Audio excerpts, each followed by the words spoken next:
Good morning, everybody. I hope everybody is ready for more encrypted techno poetry.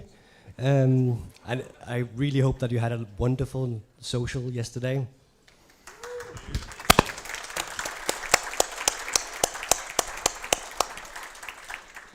Bueno. Now, if you tune your optical receivers to the visible spectrum and look at the stage, you will see Gerhard from Flex Optics standing here and is ready to talk to you about many interesting things about optimizing transceivers. Thank you very much. It's awesome to be back. Don't look into the transceivers, look at me. That's better. And yeah, I'm going to deep dive with you into power consumption distribution of transceivers.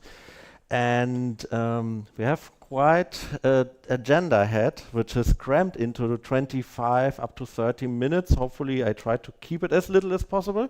But we have to talk about some basics, and I will make it as light as possible, but feel free to ask questions afterwards, also after this discussion round. I'm very happy. So what is this topic? It's about power budget, it's about heat dissipation, and I want to find out with you on what to look at if you see that the power consumption is too high. I'm Gerhard Stein, lead research engineer at Flex Optics, and my goal is to show you how to save power and also where to look at the hotspots where the heat dissipation comes from. Now let's start with versatile diagnostic monitoring. This will sound a little bit uncommon to start with this kind of basics, but it is important because I want to look at a device called thermoelectric cooler, which is the third bullet point. You can imagine it like the air conditioner, the cooling device, or inside a transceiver. Yes, a transceiver has that. In order to understand how it works and read out the data from it, you have to look at versatile diagnostic monitoring. So we have to fight through that. Anyway, these are the samples I used for my tests, 100G transceiver, 400 and 800G transceiver. And since we are interested in networks, I also tested some switches where on the other side of the switch, we also measured the power consumption and studied how well they deal with the transceivers, because this is a very important aspect if you plan your power budget, which is the fourth part of our talk here, our fourth subchapter. Then I will talk about efficiency, which is also a point of thermodynamic view, very important as well, because I want to put this under discussion. And then I will present you a couple of results. So let's start with versatile diagnostic monitoring. Maybe you have heard of digital diagnostic monitoring, which is pretty simple. You look at the byte, you get your value. So why do we have to deal with diagnostic monitoring? For the simple fact that I want to understand this TC current, which is type ID 2. Now type ID is a different thing than byte. How does it work? Well, normally, if you're a developer of some Cisco or Netgear, Nokia, SROS, you look at these tables and you look at a certain offset at a byte, you read out your data, you calculate it, and that's it. The problem with it, from a perspective of a developer, can you trust these values? What if a value that is indicated at an offset is not supported? Now we have more type of transceivers, and it's very difficult for a developer to find out, is this a valid value or not? Can I trust this -1 I get somewhere? So suppliers came up with the idea, why not come to an agreement which is better? And we have this VDM, which is an extension. And what you do now as a developer, you build your for loop and you apply this for loop around your descriptors, page 20 and 21 in your memory of the transceiver. And with that, you can read your type ID, and the type ID, just by reading it out, already tells you what is supported on your transceiver. And tada, there we have it. If I see on my transceiver that type ID 2, for example, DC current, the cooler for which I'm interested, appears, then it is supported. I can read out the data of this cooler.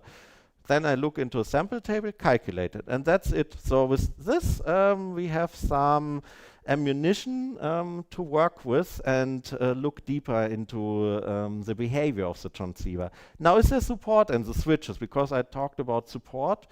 I'd say it's coming, it's not yet ready. The Juniper and Cisco switches do not support it, but of course they do not explicitly tell that they don't support it. This table is more like what's happening in the background. They also don't talk so much about DDM. But if you look at the tables, the results with show interface diagnostics, you find out, of course, yay, temperature. We always need to know the temperature because it must not get too hot. You know that transceivers sacrifice themselves if the switch told them to do so. So it is important to monitor this value, the voltage as well. But these are basic DDM values. So you see some thresholds on the Cisco variant, but that's it.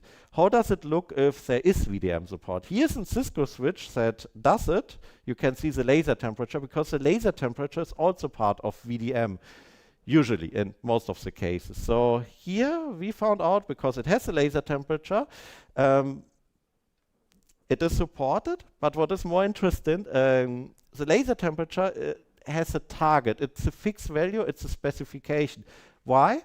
Because you have to have a stable temperature. It does not matter your environment. If your transceiver is at 30 degrees or 70 degrees, the laser will always kept at this temperature. And that is what this TC does.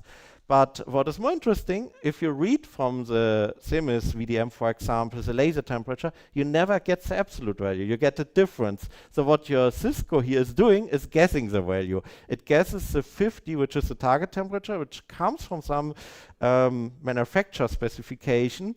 And yeah, this is a value where you say it's stable at this rate. And you only get the delta. The delta is added, and with that you get your report on your console. 2 years ago, we talked about coherent transceivers. You might remember this slide. And we said that, yeah, we're investing 17 watts of power, but most of it is heat that is being dissipated. But now what I want to discover with you is how is it distributed? So is it the DSP? Is it the MCU? What are the components inside the transceivers that consume most of the heat? Because the light, as you can see, is very little. But now we have the ammunition to calculate it, because power can be calculated by voltage and current. Very easy, electrical engineering for one thing. And the other thing you can assume is that power is equivalent to heat, which we have in our CPUs as well. So 100 watts is 100 watts of heat you have to carry out if that is the consumption you have. Now, not all values are reported through these tables. Some are part of manufacturer specification, like the voltage of the laser itself. So you take this value, you look in your database what kind of laser you have. The current can be read from the DDM table. Through VDM you can read the cooler current. The voltage is measured by your network gear directly. And with that, we can calculate how it works. Now, this thermoelectric cooler that has the task to cool down or heat up the laser. How does it work? Well, basically it's a Peltier element.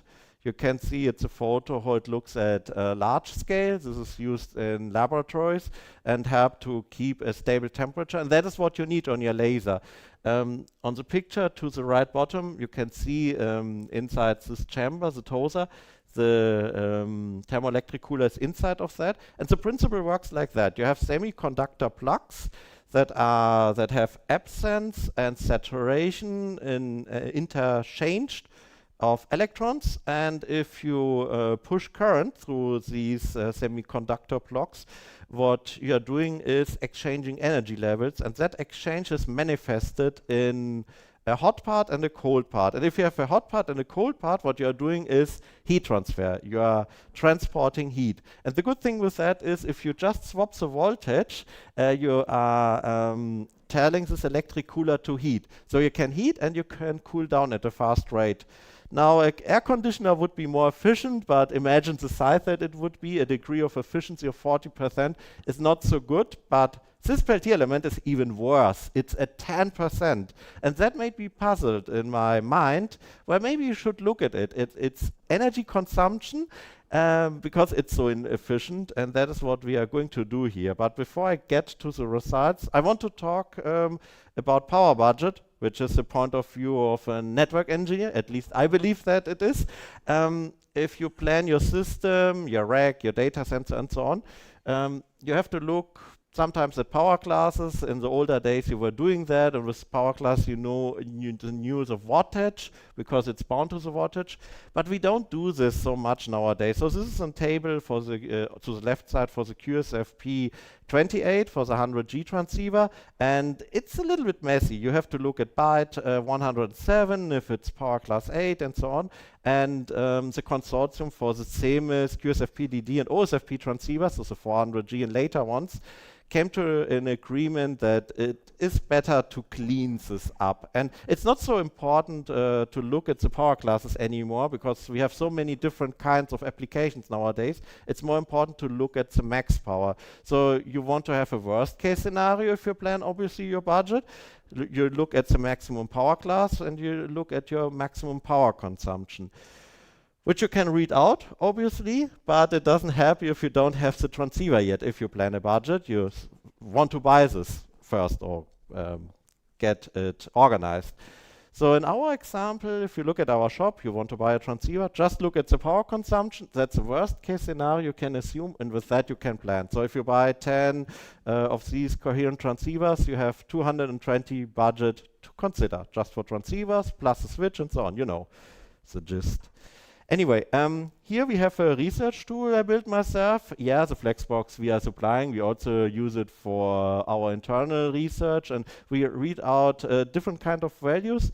Now, this is written in Python with PyQt and Matplotlib. As a developer, I like to combine different libraries. It works pretty well in this combination.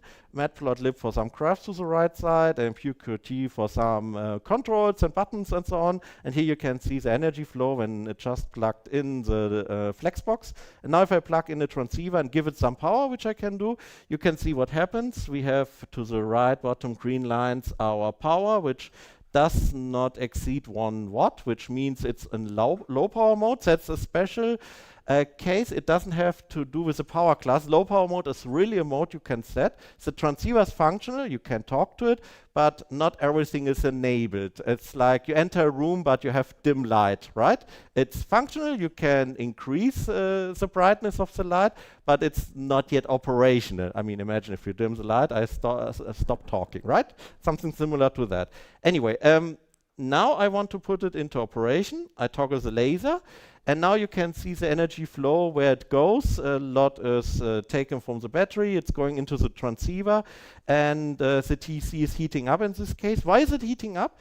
You see two types of temperatures. If you look at the transceiver block, 39, almost 40 degrees, and the laser temperature, 54 degree.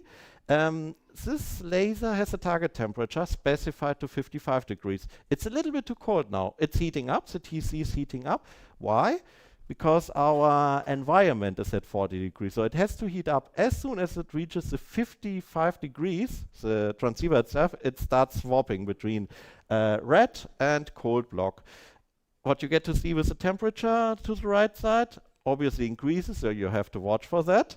You have your TX power, and obviously now with the green curve you can see that it left the low power mode, and the higher power mode in this case is 2.5 watts. And yeah, that is the kind of studies I've been doing. Now let me bring in some excursion to different generation of transceivers, which is also interesting if you planning a power budget, because if you look before a 400G transceiver, and they might look the same, that is interesting. They have to look the same because you have your form factor, your mechanical form factor, you have your plug, and basically also the geometry is your expectation if you buy the product. but what is inside might change, and it changes over the time. So there are different generations of transceivers. For the 400G that was released in 2018, it consumed more power, and now from 12 it went down to 9 in 2025. Why does this happen? Because manufacturers exchange the circuitry inside. We had an ASIC, it was swapped by a PAM4 DSP, and the main message here is manufacturing technology. Nanometers, if you go down with your nanometers, you get more energy efficient. You might see some parallels here to your CPU. It's the same with the CPUs. They get more powerful in flops and calculations and better with the same wattage. That is what nanometers allows us. And it's the same with the transceivers. There's more to it, like changing EML to silicon photonic with the 800G. It helps a bit, even though silicon photonic is a passive element, doesn't help so much, but at least 1 watt, so there is a winner here still. And with the 1.6 tera, we were able to reduce from, the manufacturer was able to reduce from 30 to 26 watt by just reducing the nanometers. Yet again, from 5 to 3. So that really helps to get down. Now, one thing, I mean, in the past I managed a data center at a university, and what really puzzled me in my head is the fan noise. It's really annoying, and I think you have been there several times. Now I want to ask you a question. Does it really help if you increase the RPM of your fan, if it spins faster and becomes louder? Does it really help with your heat you want to carry out? Because one thing is producing the heat, you want to produce less with the later generations, but you still have to carry it out somehow, no?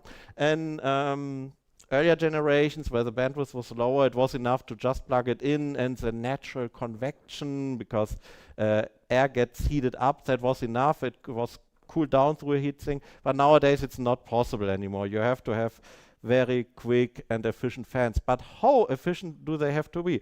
Well, we have 3 kind of mechanisms in nature, at least as we human beings describe them. Radiation is the effect you have when you are standing in front of a campfire, putting your hands, it feels nice and warm. It's usually a temperature of 2000 degrees. That's a temperature of combustion you don't have in a data center. So let's throw this away. It doesn't matter. This mechanism is not important for us. But conduction, convection is important. Conduction, because you have your zinc alloy block as your transceiver and everything that is metal, and you have your air you are transporting through convection, forced convection. And there exist many books with many numbers and tables and scientists who have trying to come up with a formula where you can calculate the correlation between fan speed or speed of your air, and heat transport efficiency. There's a Nusselt number, the Prandtl number, the most famous one from fluid mechanics, the Reynolds number. And inside the Reynolds number is this W infinity, which is the speed, the airspeed. So if you plug all this formula in, you get a result. That is what I did for you. To keep it short, this took a couple of minutes and hours and to verify the results. But what I want to give you here as a resulting message is, if you increase the fan speed, yes, you are improving your heat rate, but it gets worse every time. So if you want to double the watts, it is not enough to double the speed. It's not a linear correlation. So watch for that. If you want to be better, do not increase the fan speed. Better look for later transceiver generations, better nanotechnology, better manufacturing technology. And if it is possible, but I know it is hard, increase the surface area. Heat sinks can help on this as well. Pretty good heat sinks are a way how to improve this. But it also means you need more space, obviously. That's a compromise, unfortunately. But yeah, now that we are in the topic of fan speed, I wanted to find out how this TC and laser power reacts, and to my surprise, this diagram looks the same for all the different speeds I tried out. I tried the fan speed with a Korean transceiver to get it to 56 degrees, then to 49 degrees, to 47, and to move around the sweet spot where the laser temperature is to see if the TC stops consuming energy. And it never went down with the curve because there's a control circuit that really works against it. I'm impressed of the resilience we have here, but it's also at the same time frustrating. And what surprised me, because I wouldn't have thought about it, if you look at the overall transceiver power, which is the blue curve, which is a constant almost with some noise, it's fold 100 compared to the TC and laser power. So it's a good news that's resilient, but unfortunately we have to look elsewhere. The TC laser temperature do a pretty good job to keep the temperature stable in its chamber, but it takes like 1% of your wattage of your power. So even though you turn on the laser and it starts consuming more power, obviously, as you can see, low power mode to high power mode, the laser is not the reason for that. It's a different thing. Obviously, it's the MCU and DSP. The chips have to do more math and calculations. Well, let's look quickly at two graphs here I want to show. I have many of these graphs, but we have to keep this as short as possible. But feel free to discuss this if you're interested for more. How do switches deal with transceivers? It's also interesting. So I connected a measurement device behind the switch with only one transceiver and to see how it reacts. And interestingly, the Juniper already has an overhead of more than 4 watts. I connect a 100G transceiver, the same one that was taking 2.5 watts. It goes up to 7 for some reason with a jumper cable connected with RX. And yeah, it sees a link, it could build up a link, and the laser's running and so on. But if I read out the value, I want to poll its status. It takes more watt, it goes down obviously, connected to an SSH console. But as soon as I unplug it and remove the jumper cable, it's still taking 5 watts. So it's interesting how these switches manage the transceivers and still are consuming current and power, which is a bit unfortunate.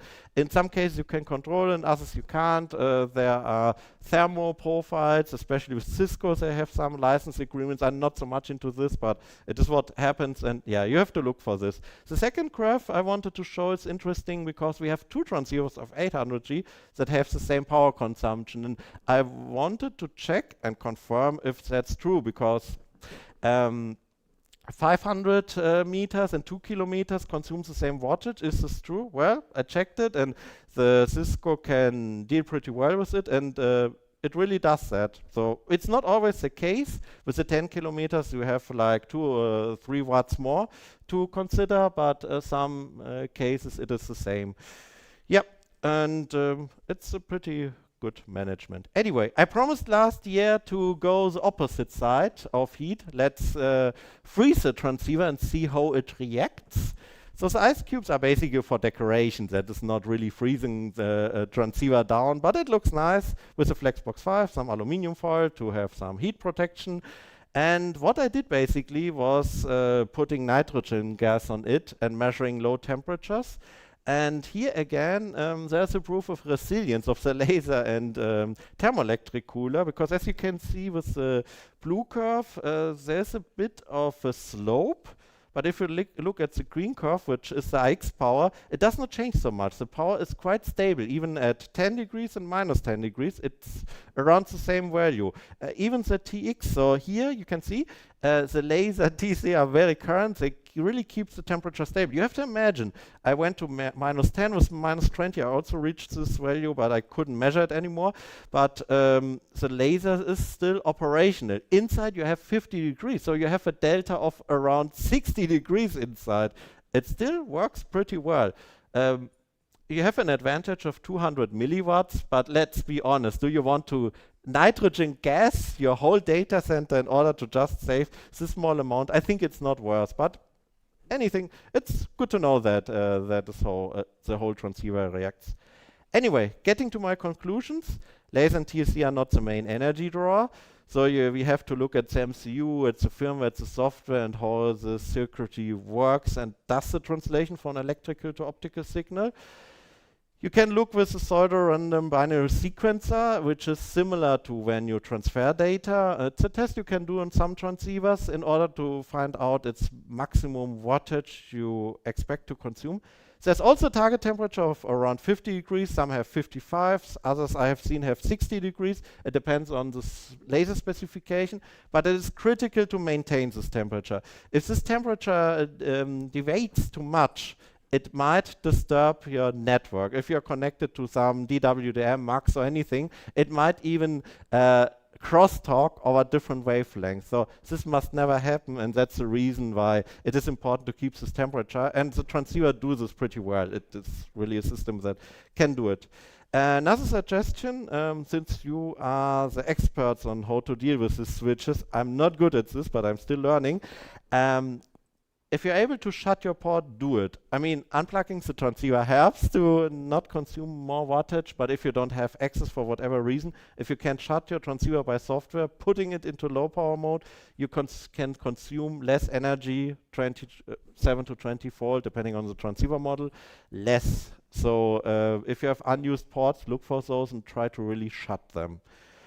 Yeah, and measure the power of the transceiver. If you have means to monitor it, do that. It can also give you more insights. And what we do at research, we use the Flexbox to look at the transceiver. Flex Optics provides transceivers, so this is our focus. And yeah, that's my conclusion from my side. Thank you very much.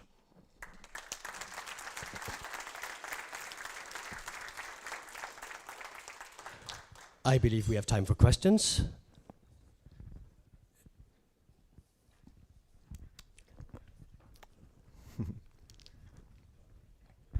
Thank you. I just want to make sure that I understand something. And when you are using this transistor, it's between the routers and the cable, and it's saving power, it's a regulation of the temperature, and you can get some data, like what, like using the power or. Not sure if I understood this question. So you want to know if there are ways from the network gear, if you can get this data? Was this the question? Yeah. Yes, it highly depends on what the switch provider or network gear provider in general provides within your software. The tables are there on the transceiver side. Through the agreements they have, you can pretty much build a software on top of it. That is what the switch and all the network gear manufacturers do inside the drivers. And if you have it in your software, that is what it is doing. But it highly depends on that code. So that's why you see differences between a Juniper switch or a Cisco switch, because different operating systems, and some implement these features, some come later with these features, or don't implement them all, or added any custom solution for it. Does it answer the question? Okay, thank you. All right. Any further questions? No? Well, thank you very much, Gerhard. I have something for you. A pleasure. Thank you. Thank you.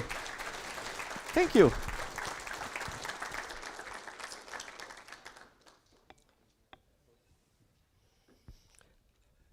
And our next speaker up is Kai Selgren, who will talk about IXP-based observation and peering and routing changes after the Middle East cable outages. So please give him a round of applause. So. This works. Oh, hi. Good morning, everybody. Yeah, I realized that I'm the guy standing between you and the coffee break, so I will try to keep this a bit briefer than I should.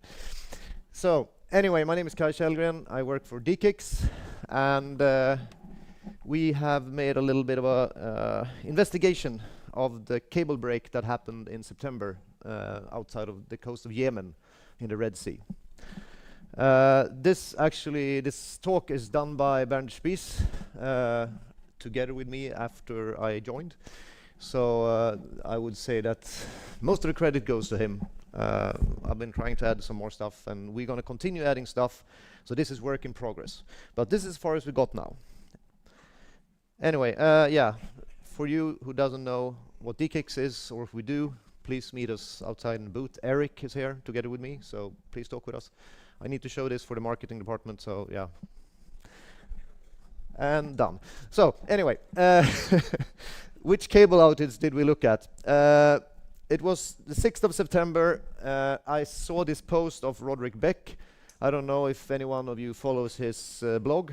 If you're a bit of a C cable nerd as I am, then you really want to follow it, because he writes some pretty interesting stuff. He also sells capacity on it, so if you're not interested in that, you just scroll past that. But he posted that the IEG, the Falcon, IMEV, and SMV4 are down. Looks like an anchor responsible. And it turns out it was. It was a pretty old cargo ship. It was hard weather. They anchored up and started dragging the anchor overnight over 1 cable, 2 cables, 3 cables, 4 cables, and then somebody sort of stopped them. This was not a malicious intent. This was, it's a shallow sea. It was hard weather, so things happen, and a lot of traffic. Anyway, so I tried to then find a timestamp when the cables broke, and it wasn't really easy, because this is not information that really gets automatically fed out to the internet. But looking at Kentic, BGP tools, and Cloudflare radar, and Microsoft incident report, and Cloudflare, then I could gather kind of an idea that it started like 1513 with the first cable on the 5th, and then it stopped around lunch the 6th. So yeah, we then sort of looked at this, because some very interesting stuff happened routing wise. It's not really interesting that it is exactly this accident. It's just this is showing on things we need to fix in our routing setups. So you can get some insights on the IXPs, because that's the statistics we're going to show, and you can also see some conclusions from all the data we collected with RIPE Atlas. We also asked fellow IXPs of information, and we also asked a lot of ISPs and CDNs, but getting information from them is not very easy. I've got more about that later, but anyway. And I'm not going to present the perfect solution to this. This is more of an eye-opener, and I hope you guys figure out the perfect solution. Anyway, we thought when this happens, because when I saw the cables going, getting broken, I'm like, oh, this is gonna mess things up. So, looking in Jeddah on Lynx IXP, nah, didn't see anything there, which was a bit weird. Riyadh, same thing. Muscat, nothing much. Still, I mean, UAE-IX, as you can see, it looks normal. But then we came to Djibouti, and you see there at the 5th, you see a big drop. Something interesting is there, but on the other hand, there's also a drop like the 3rd, and the fiber wasn't cut then, so that's kind of weird. But at least it was an indication that we should look a bit deeper. So, of course, as being DKICs, we dig ourselves down into Frankfurt, and we saw this little dip on the like total traffic, which is interesting. So we digged a bit deeper, and you see one customer actually having traffic being rerouted somewhere, and here's another customer, and you see a lot of traffic being rerouted somewhere. So okay, we didn't lose traffic, but some traffic went away from Frankfurt at least, and some other traffic actually came in. So then we figured, okay, where would this traffic go? Well, you might guess that maybe Marseille had something to do it, because that's where the fiber lands. So, Marseille looked a bit interesting. But the strange thing was that the traffic actually increased in Marseille, and not really linear either, because this happened over days, which means manual rerouting. So because that was really curious. Why didn't it switch over directly? Well, because people had to go in and do stuff manually. So I did this little table, but the main thing to conclude from it is like between 13% and 50% of the networks seem to have done manual rerouting because it took several days. Well, okay, this is all like smoking guns, but we still don't know why it happened. So also we want to see, since it was several days over to see like the big changes, so we extended the period just to see if there was something we could see like a trend. And actually there was. As you can see, the traffic in Dubai increased over like the coming weeks. And same thing in Muscat. Okay. That is interesting, we would say. It actually shouldn't have happened, but yeah. And then we also, so we looked at an even longer time span, just to make sure, but that didn't help at all, so because then it was constant. So that means that the change that happened within like 3-4 weeks, and then it sort of stabilized. So, I'm just going to go through like a bunch of interesting observations to try to figure out what actually went wrong. If we look at Extreme IX in India, you can see that the traffic actually went up quite a lot when the break happened. Oops, sorry, that was 2 clicks, 3 clicks. Oh, Nixie, same thing, traffic increases. Now, why would the local traffic increase that way when you cut the fiber to Europe? That is a bit weird. So we see something, but yeah, what? And then we also looked at the Middle East for sure, and we saw that there actually was packet loss there. And yeah, this is from one of the IXs in the Middle East. This is the same pattern we saw on several of them. Now, this is a bit localized there, we would say, because a trend in the Middle East, as we have seen, is that people tend to run their links very full. I mean, from the get-go. Which means that you don't have any space left when something shifts. Which means, again, that you have only resends on the links all of a sudden, and you don't get any traffic through. Again, this has to do with fiber being expensive, transmission equipment being sort of expensive, and links being therefore very expensive for them. Which means they want to fill the links completely before they buy another one. And then you have another one, which is more of a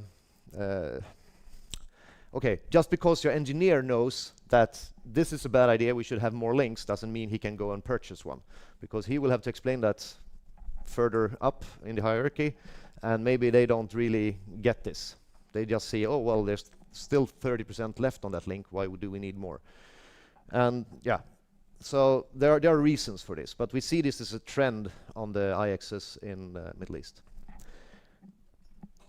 Anyway, getting into more interesting stuff, I would say.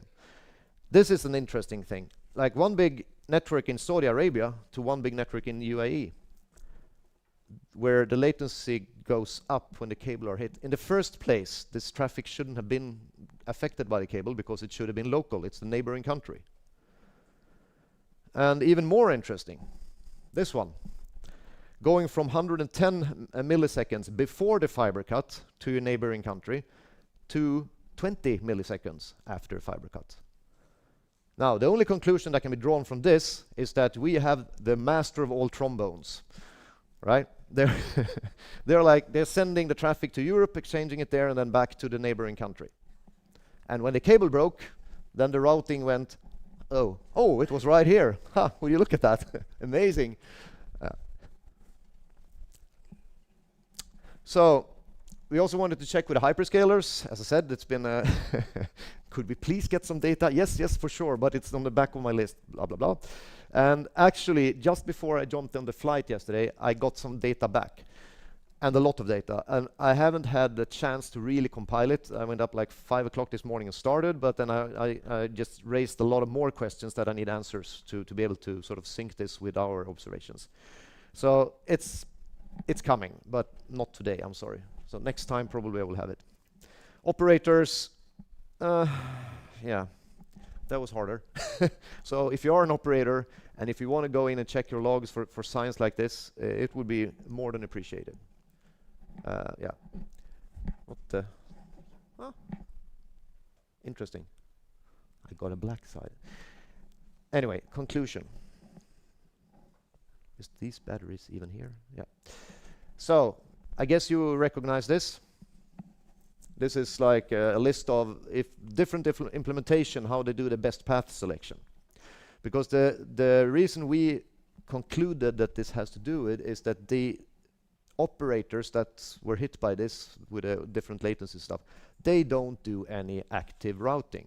They let BGP itself do the route selections.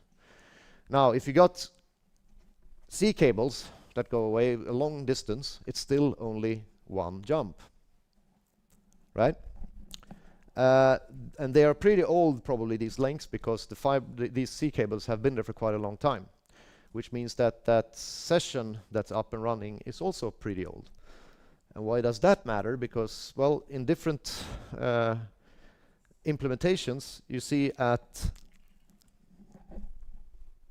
these ones, very far down, you have oldest path for Cisco and Arista, for instance.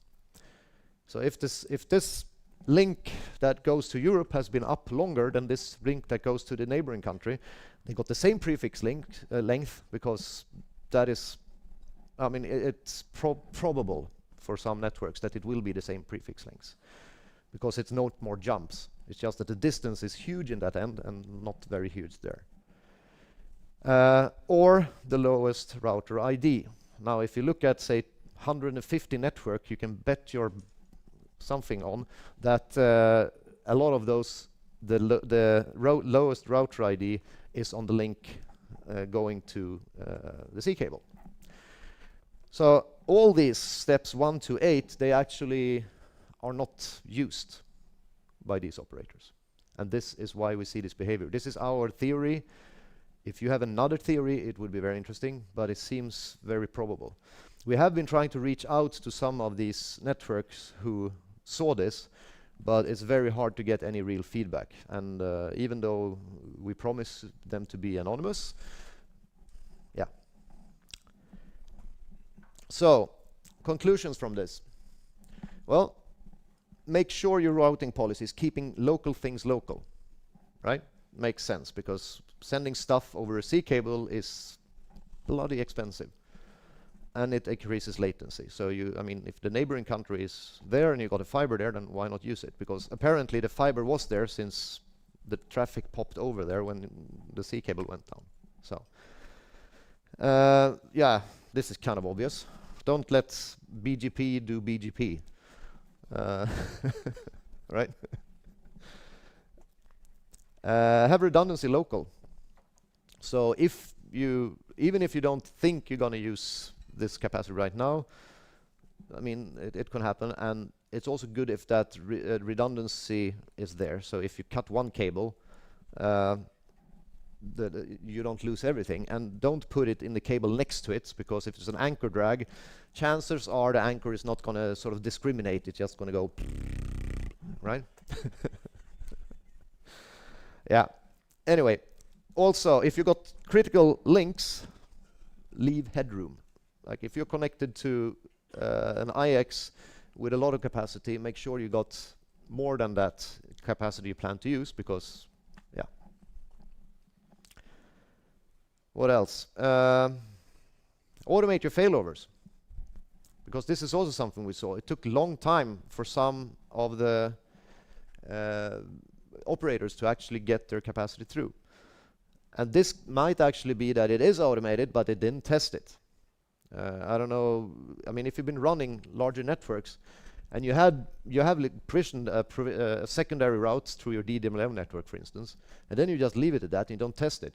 Well, add a couple of years, some bent fibers and a bit of attenuation, and that other route that you're trying to get your capacity up will just not work because you got too much attenuation. So that's why it's good to test it sometimes. Yeah, learn from stuff like this and share it with others.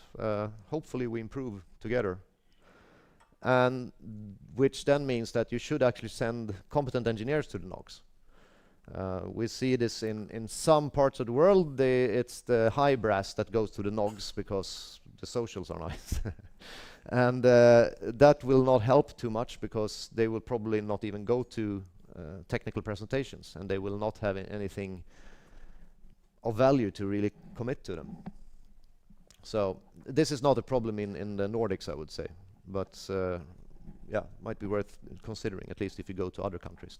This might be a problem.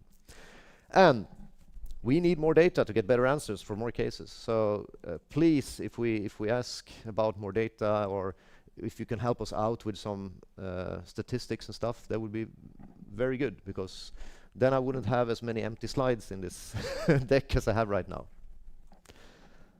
Great. Yeah, a little side quest about the sea cables. So, are they fixed yet? Actually, I was on vacation last week, and this popped up in my LinkedIn flow from Flag. The Flag are the guys running Falcon, among others. And here they claim that it's up and running, and they are going to move on because they did a joint venture with other cable companies. And there's more text. I just cut out most of it. And now we're going to fix them all, and blah blah blah. And then nothing. I'm trying to look at the statistics, see if there's actually some change. I didn't see anything, and the post in LinkedIn is now gone. So I tried to contact Flag, and 0 answers. So and also no information to be found about EIG, IMEV, and SMV4. So I have no idea if they're up or down, or if they're under reparation or not. Then again, if you look at what happened the last week down in the Middle East, they have far worse things to think about. So this is just sort of a parenthesis right now.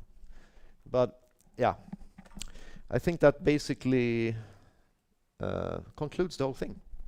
I made it a bit faster so you can go and get some coffee.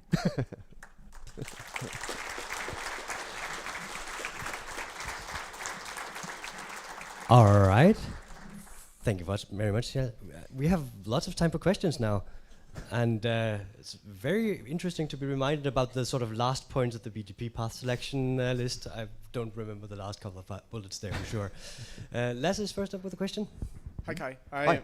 I'm Lasse from Telia. This was really interesting to see actually. That is basically what you're saying is that some parts of the world or some parts of the internet are not really knowing what they're doing? Pass. This was a question. Yeah. Yeah. Yeah, well, I think you summed it up pretty good yourself, so yeah. Yeah, I mean, it's, I would say it's your minimum requirement is that you actually do active routing decisions, but yeah. And again, we cannot know for sure that this is the case, but there's so many things that points in this direction that it's very probable that it's actually BGP is running itself, basically. Or could an alternative, could it be that in these cases they trust their sea cable provider? I don't know why, maybe because it's expensive, and they maybe not trust the internet exchange because what's all this then? Might be. That was why we tried to get some more information from the ISPs and the CDNs. But to the initial information from CDN, the CDN we're talking with most, is that they see the same thing. So, yeah. Hi. Hi. Nina from RapViews. Yeah, how to say this? I think some of your conclusions about the reasoning for the traffic rerouting, the looking at the BGP path, sea cable's been there for a long time, so that's probably an old path. That is, I'm sorry, absolutely bullshit. Okay. I mean, please do not do this. Okay. It is wrong. But please then I give us think information. it's fun to look at the traffic patterns that you have, and there are some good guesses about why traffic moves as it does. But in fact, you don't know. You don't even know that those cable breaks causes those traffic patterns that you're looking at. And then starting concluding that about the ISP's routing policy that way is just pulled out of the air from what I see you present. So yeah, I just have to call that out. I'm sorry. Okay, sure. I mean, as I said, this was not conclusion. This was our best guesses. And yes, the thing is, and they're wrong. Okay, then could you please help us with getting data that shows what might be a better conclusion? That this is what I'm asking for, right? It's very easy to just say this is crap, and also, as I said, this is No, not a definite conclusion. This is our best guess, as I said. Yes, but the thing is, building networks is you take a lot of things into consideration, right? And you build a topology that has some resilience to faults, and some of these networks have resilience to faults because their traffic moved around, right? The point of the internet is that traffic doesn't go away when there's a fault, but it moves around, and sometimes it moves far around. And I think your talk is interesting in that way, and it moves around because BGP works, right? Yeah. So what I criticize is that then you take that next step and say, oh, it moves around wrong, and because people do not know how to do routing, and I think that is just wrong. And yeah, I'm not Yeah, gonna. fine. Yeah, sure. The adults went home last night, so. Okay. Anyway, again, this was not a definite conclusion. This was, as I said, our best guesses. And again, we would like to have help. So Nina, I really hope you can help us with this in the future to get some other conclusions then, or try to get a conclusion that works. Right? Yeah, I mean, as again, this has not but wrong or right. This has to do with trying to figure out what happened. Right? Okay. We still have a little bit more time for questions if anybody feels like it. No? In that case, thank you very much again. Oh, thank you.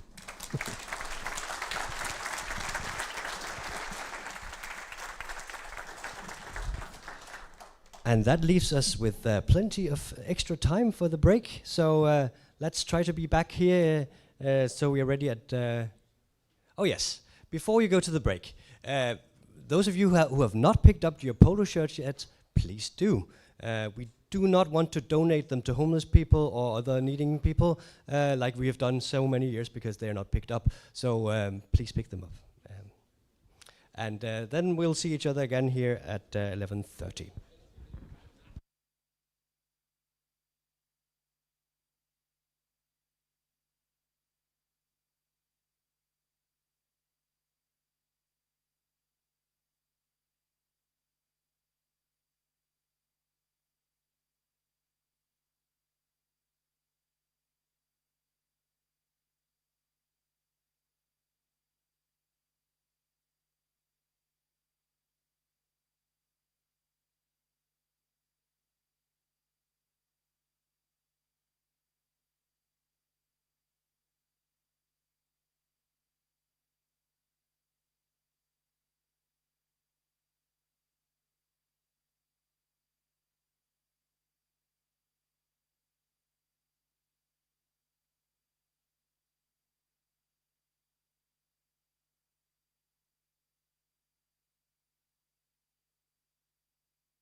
Welcome back, everybody, from the break.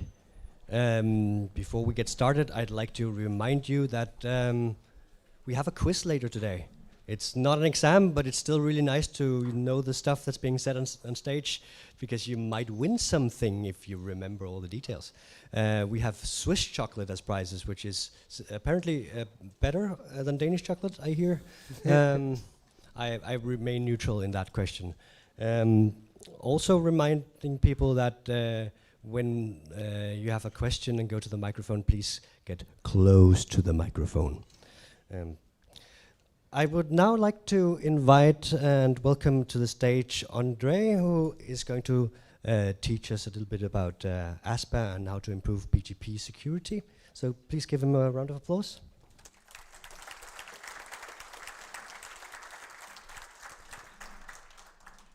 Thank you very much. Welcome. My name is Ondřej Caletka. I work for RipeNCC. And my first slide is hopefully the slides. Oh, okay. This is the old version of slides. Anyway, it's not. It doesn't matter. I'm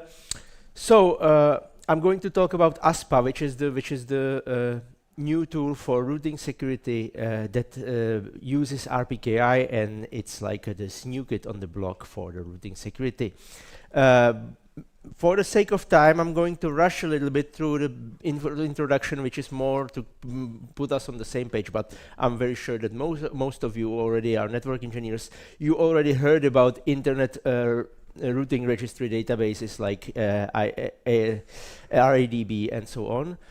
So I'm just going to quickly show you that the BGP is, of course, based on trust. The protocol itself is plain text. It doesn't have any authentication or encryption. It doesn't have any limits inside of it saying who can announce which prefixes and which autonomous system they can use. So basically anybody can spoof anything. Anybody along the path can do anything with the data. And it's still holding the internet together, so probably it's not optimal to have no protections at all. So the Internet Routing Registry was the first answer to this problem, and it's basically some sort of set of databases scattered around the internet, which can provide, for instance, answer to the question, is this prefix supposed to be originated from this autonomous system numbers? For that we have this root objects that you can create in the RIPE database, which is one of the internet routing registries, where you put your IP prefix and the AS number that's supposed to originate it, and other people can filter based on it. You can also publish your routing policy in your autonomous system object, where you basically describe the relationship of your autonomous system with other autonomous systems. So whether that autonomous system is your customer or your peer or your transit, or as we say in ASPA, provider. That is the most important part, basically, because the whole ASPA is about who is your provider and who is not. As I said, this system sort of works. It has some limits. The biggest issue is that there are many databases that are sometimes inconsistent. Some of them have limited holdership checks, so you might not be sure that the routing policy is published by the authorized party. There might be stale data, and something that I like to stress is that, it's sort of plain text database, so you somehow download plain text data from random sources around the internet, and you put them into the configuration of your routers to make them more secure. And if you feel like this is okay, then I don't feel that is that okay.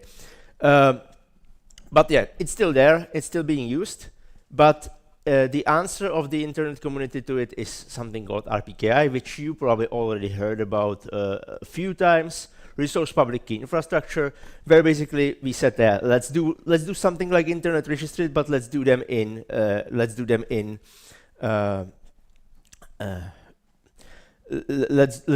cryptographic way.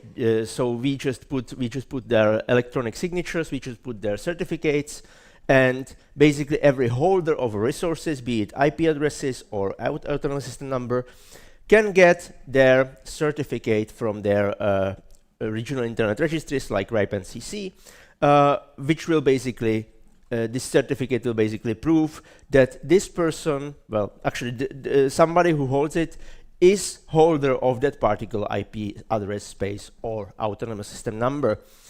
And the RPKI itself is a foundation that has many use cases, many applications. The most common one and the one well known is called BGP origin validation. I'm pretty sure you all heard about this. This is basically replacing the root objects with something cryptographic, where you make a cryptographic object that is called TROA, and this cryptographic object will say that this IP address block is supposed to be originated by that autonomous system number. But there are other applications. One of them, that one that I will talk today about, is called ASPA, Autonomous System Provider Authorization, so authorization of your providers.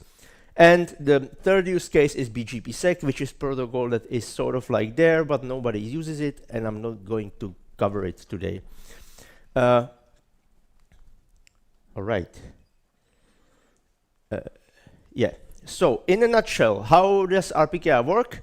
As I said already, the resource holders, which are in 5 different regions based on the regional internet registries that fall below, can get certificate from their regional internet registries, and the certificate contains the list of resources. So all IP addresses, all autonomous system numbers that you hold. And with this certificate, you can then use this certificate to create this digital signed objects, ROA for the origin, for the prefix authorization, ASPA for authorizing providers, BGPsec for router certificates for routers to be able to sign BGP messages.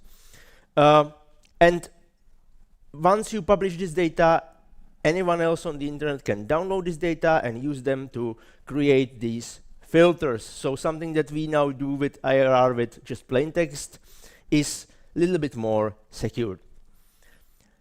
An important fact is that RPKI is not just origin validation. It was the first and most common use case of it, but RPKI is much more broader framework. And the origin validation is only validating the origin. It doesn't prevent anything that happens with the path between the origin and the destination. So now with this introduction, let's move on to ASPA itself. What is it? How does it work? First of all, there's what is it? What is the ASPA object? Well, it's some sort of binary object. The important part is that the object contains AS numbers. It contains one AS number of the customer, and that's the party who is creating the ASPA object. So if I hold AS number 2121, I can create ASPA object with customer AS number 2121, and I have to sign it with the certificate that is proving the holdership of that AS number.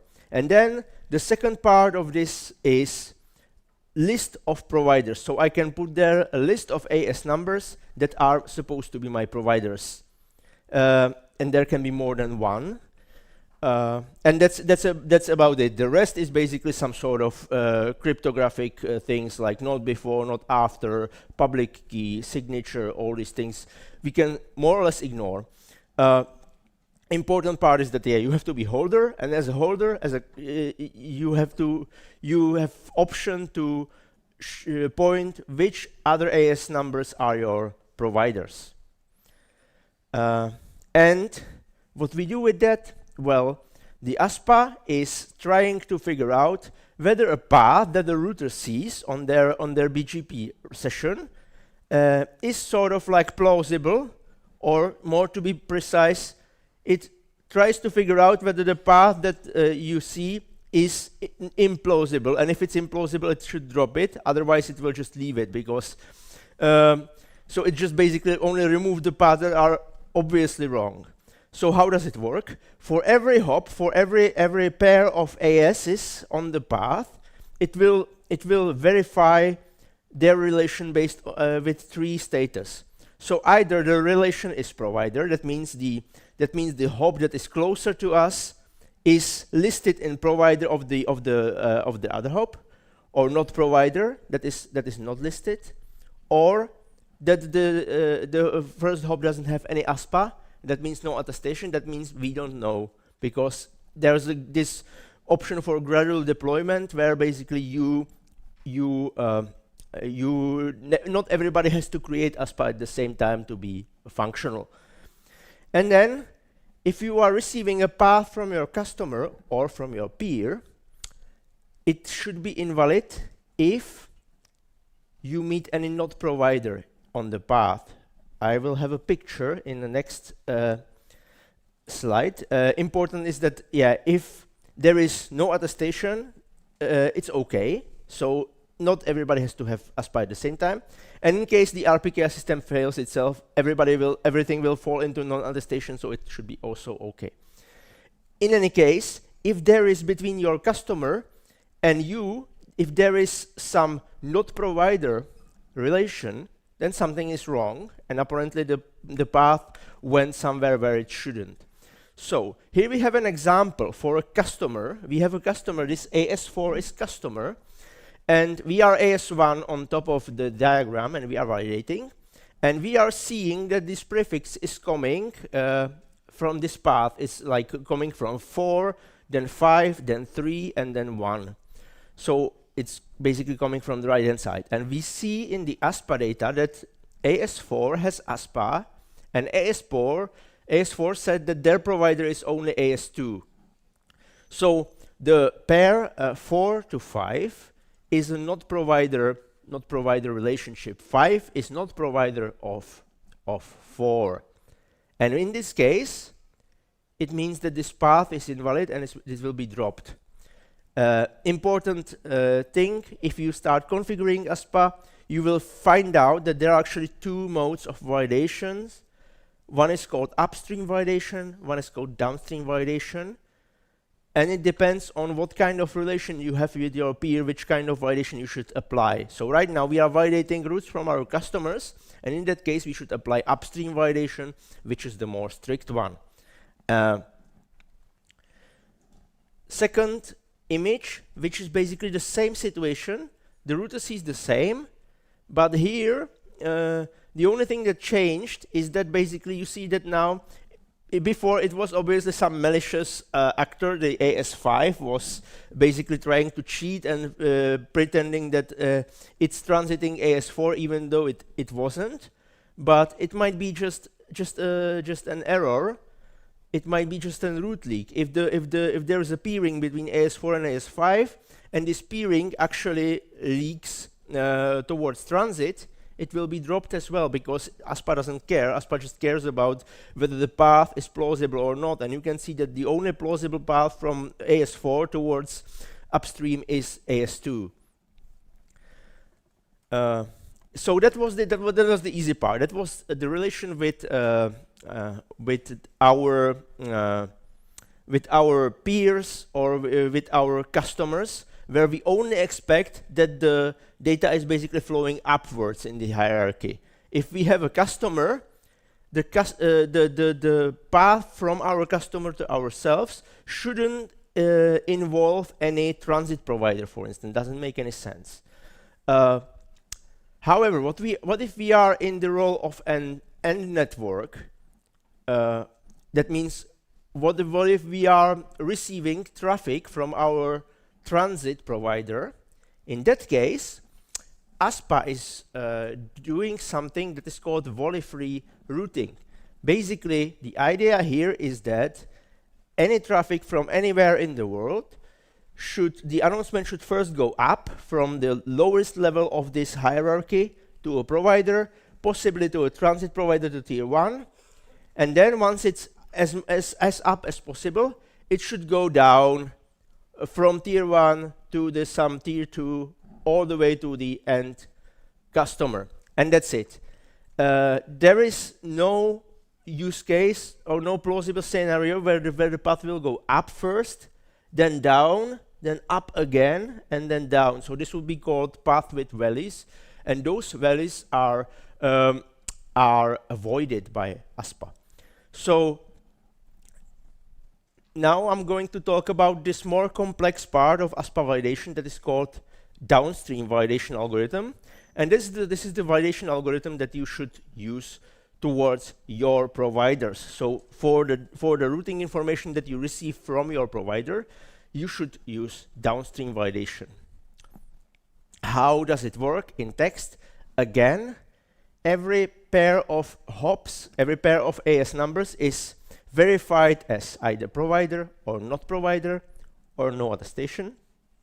And then the up ramp is something that we saw already in the previous cases. So basically we start from the origin ASN that is originating the prefix, and we will go further up until we reach a not provider relation. And where we reach the not provider relation, there's where the up ramp is ending, because that's the way from the origin of the prefix all the way up, possibly to the transit provider. And then we do the same thing from the other end. So we start with our ASN, and we are going from our ASN up again, and this will be the down ramp. So basically we are going in the opposite directions, and again going as far as we can until we reach non-provider relation. And then the question is, will those two ramps touch or not? If they don't touch, then there is something wrong and this path is invalid. If they touch or overlap, then for ASPA the path is okay, and it does not necessarily mean that the path is fine. It might also mean that there is not enough ASPA deployment to say that the path is wrong. But what is also okay is that they will meet on adjacent peers. Let's say the up ramp goes all the way to tier 1 transit provider. The down ramp will go all the way also to tier 1 transit providers, but different one. So basically this is also a valid case where the data will go all the way up, then they will get exchanged between tier 1 providers and then go all the way down.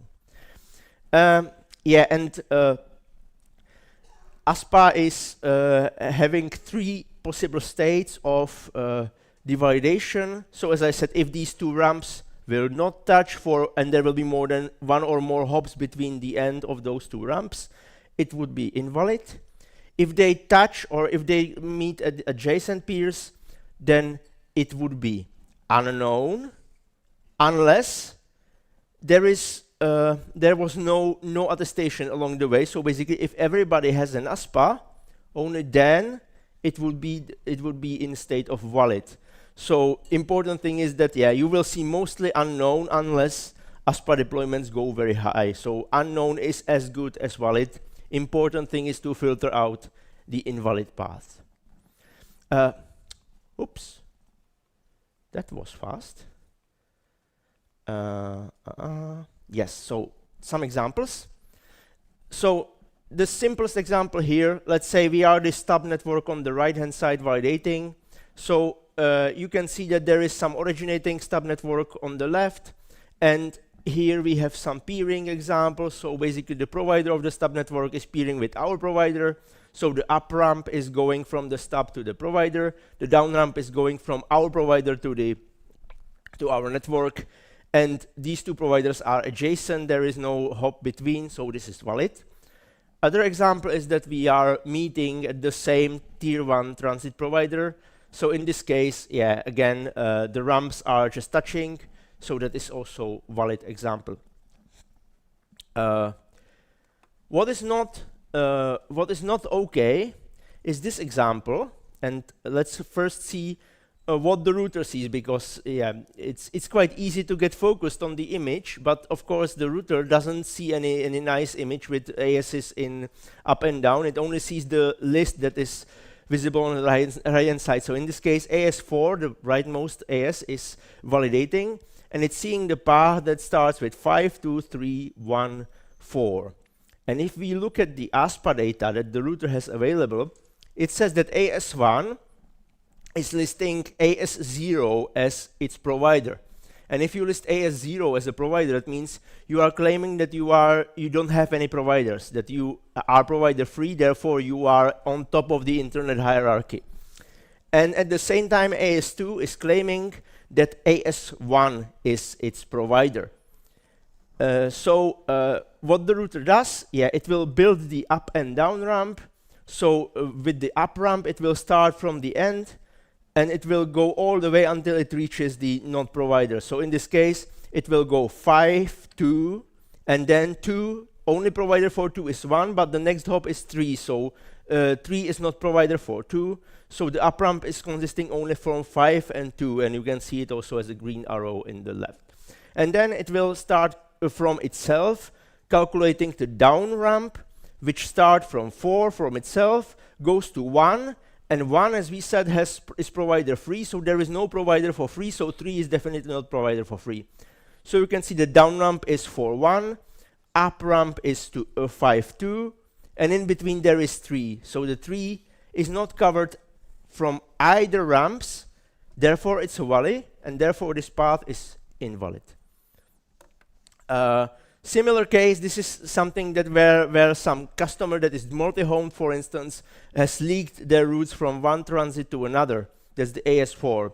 Again, same story. Here we have only ASPA for AS1 and AS2, and both are claiming that they are provider free. So they are on the top of the hierarchy. And in this case, again, up ramp would be 6, 3, 1, and then it ends. Down ramp is 5, 2, and then it ends. So the 4 in between is not covered by any of these ramps because they are not meeting together. This is again invalid path. So hopefully it makes a little bit sense. So this is how the validation works now. Now how you can get ASPA. The good news is that since mid-November last year, we have ASPA support in our RPKI portal. So if you ever, if you are a holder of resources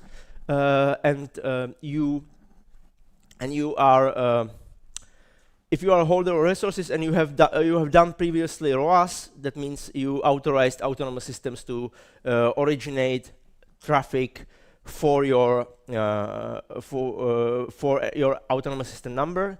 In the same dashboard now, you can create ASPA objects. So it's very easy, very user-friendly for simple networks that has let's say static or more or less static set of providers. So how does it look like? It's very straightforward. Basically, the customer ASN is fixed. You cannot change it. It's based on what ASN you are holding, because you can only issue ASPA object for ASNs where the customer is your ASN. Cannot do it for third party. And then you basically will have just this simple web form that will ask you who are your providers. Bear in mind, unlike in the ROA case, where we basically look into the BGP data and we can sort of suggest, because we will just look and we will see, yes, you are going to create ROAS, and we see that your prefixes are being originated from this autonomous system number. So do you want to use this autonomous system number? And you just say yes, and that's it. We don't do this for ASPA because BGP cannot really tell us reliably whether you don't have any backup provider that we don't see right now because the data is not flowing through it or is being filtered. So if we just try to guess who your providers are, chances are that we would not cover all the cases, and so we would rather like you to be a bit more conscious about who you are choosing as your providers. So that is something to bear in mind. Which providers should go there? That's important. So definitely all your providers should go into your ASPA, including your backup providers, or let's say some sort of like scrubbing center that you used maybe sometimes if you are under DDoS. They should also go into your providers. What should not go into your providers are your lateral peers, where you only exchange, where you only peer, but you don't, they don't provide transit for you. Also, you should put non-transparent root servers into the provider list if you peer in the exchange point where the root servers are not transparent, so they are part of the BGP path. and make sure that this ASPA update is part of your IRR update procedure. So every time you go to RIPE database to edit your AS number object to change the routing policy, if you add or remove providers from the routing policy, you should also go to the dashboard, RPK dashboard, to change the ASPA. And how does it work? Well, if you configure the RPK validation for origin validation, it's very same. So basically, on the RPK dashboard, you sign and publish data. You put them into the well, actually, we put them into RPK repository, and then in order to validate, you run software that is called relying party or validator in your network. This software will communicate over RTR protocol with your router, will fill the router with the data from the ASPA, and the router itself will then do the validation. So there is no cryptographic operation in the router itself. The router is just working with the list of ASNs and their providers to facilitate the validation. It's a very sharp tool. So just like with BGP origin validation, you should reject invalid. You just not just lower preference because it will probably not help. Important thing is that use the correct validation depending on which who you are, who your session is with. So with your customers and peers, you do upstream validation. That's the stricter one that only allows the way up. For the providers, you do downstream validation, which allows one way up, one way down. It's very early regarding validation support. So if you don't have it in your routers and you want it, talk to your vendor. It's probably good to start with logging, see how it goes, and then slowly dropping invalid paths. We have like 1,300 ASPA objects now in the RPKI database, so it's there are some data already to play with. And that's everything from me. And if there are any questions.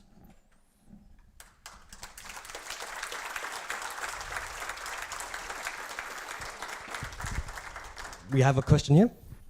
Hi, Emil Petersen from Fiberby. Thank you for making the dashboard very simple.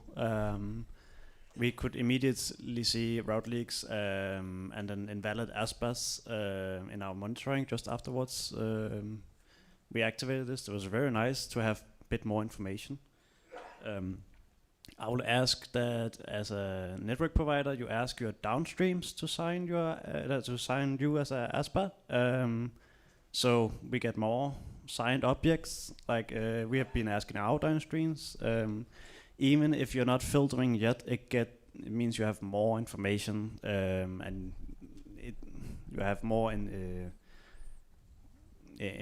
yeah, you know at some point now, okay, now it's good we can filter for this, but it's better if your downstreams have also signed it. That's more information for you to go from. Thank you. Thank you for that comment. Yeah, I think you are right. The more people will have it, the better.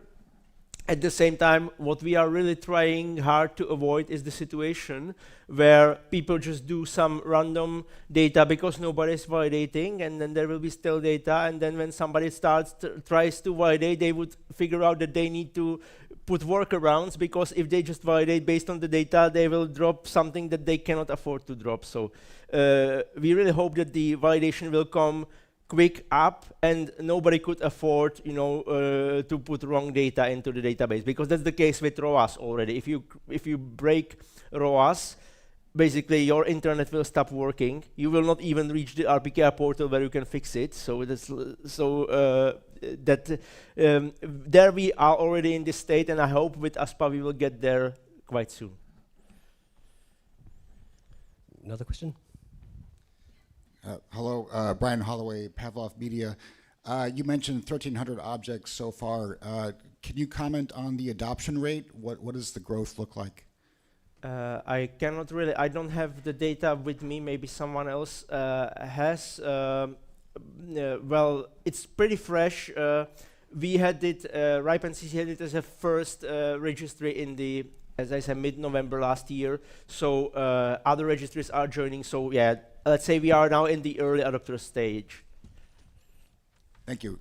Great talk. Thank you. Tom Strix, Cloudflare.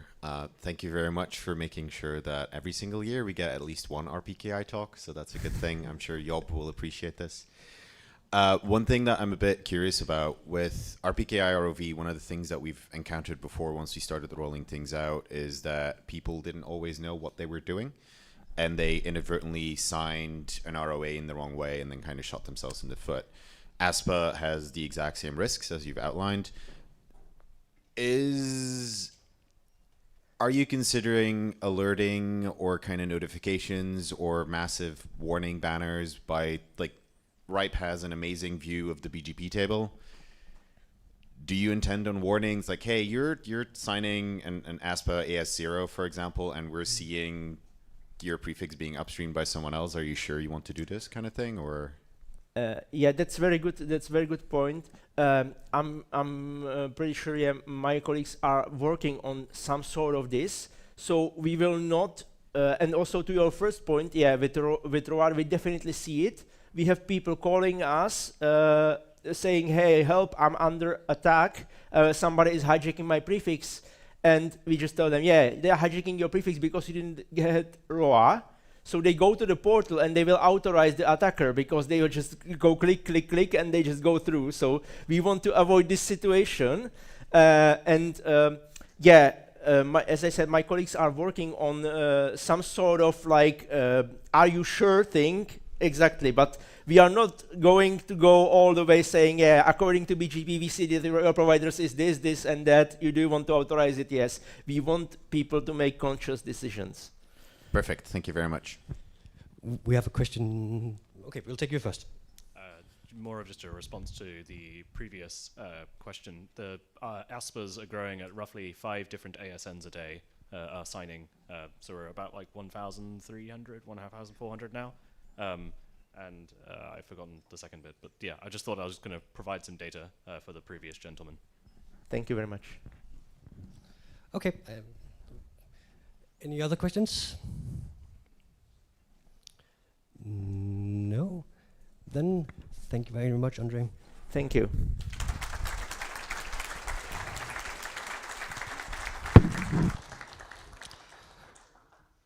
All right, before we go to the next speaker, I just quickly want to remind you to rate the talks. If you find it a little bit hard to find the correct survey because they are all in one list, it's now possible to go into the agenda view on the website and just click the small icon next to the talk where you also find the presentations if they're uploaded. There's a link there that says survey that sends you directly to the survey. So it's super easy now to find the survey. The surveys are simple, just a single question and a free text field to type in your comments. Please do it while you still remember the talks, have them fresh in mind. There's also a general survey for the whole conference that we would like you to fill in while you also remember how it was here. So please consider spending some time on that, for example, in the breaks for the talks. And now let's go to the next talk, the final talk before the lunch break. It's my honor to welcome to the stage Dimitro, who's going to talk about auto bandwidth for SRTE.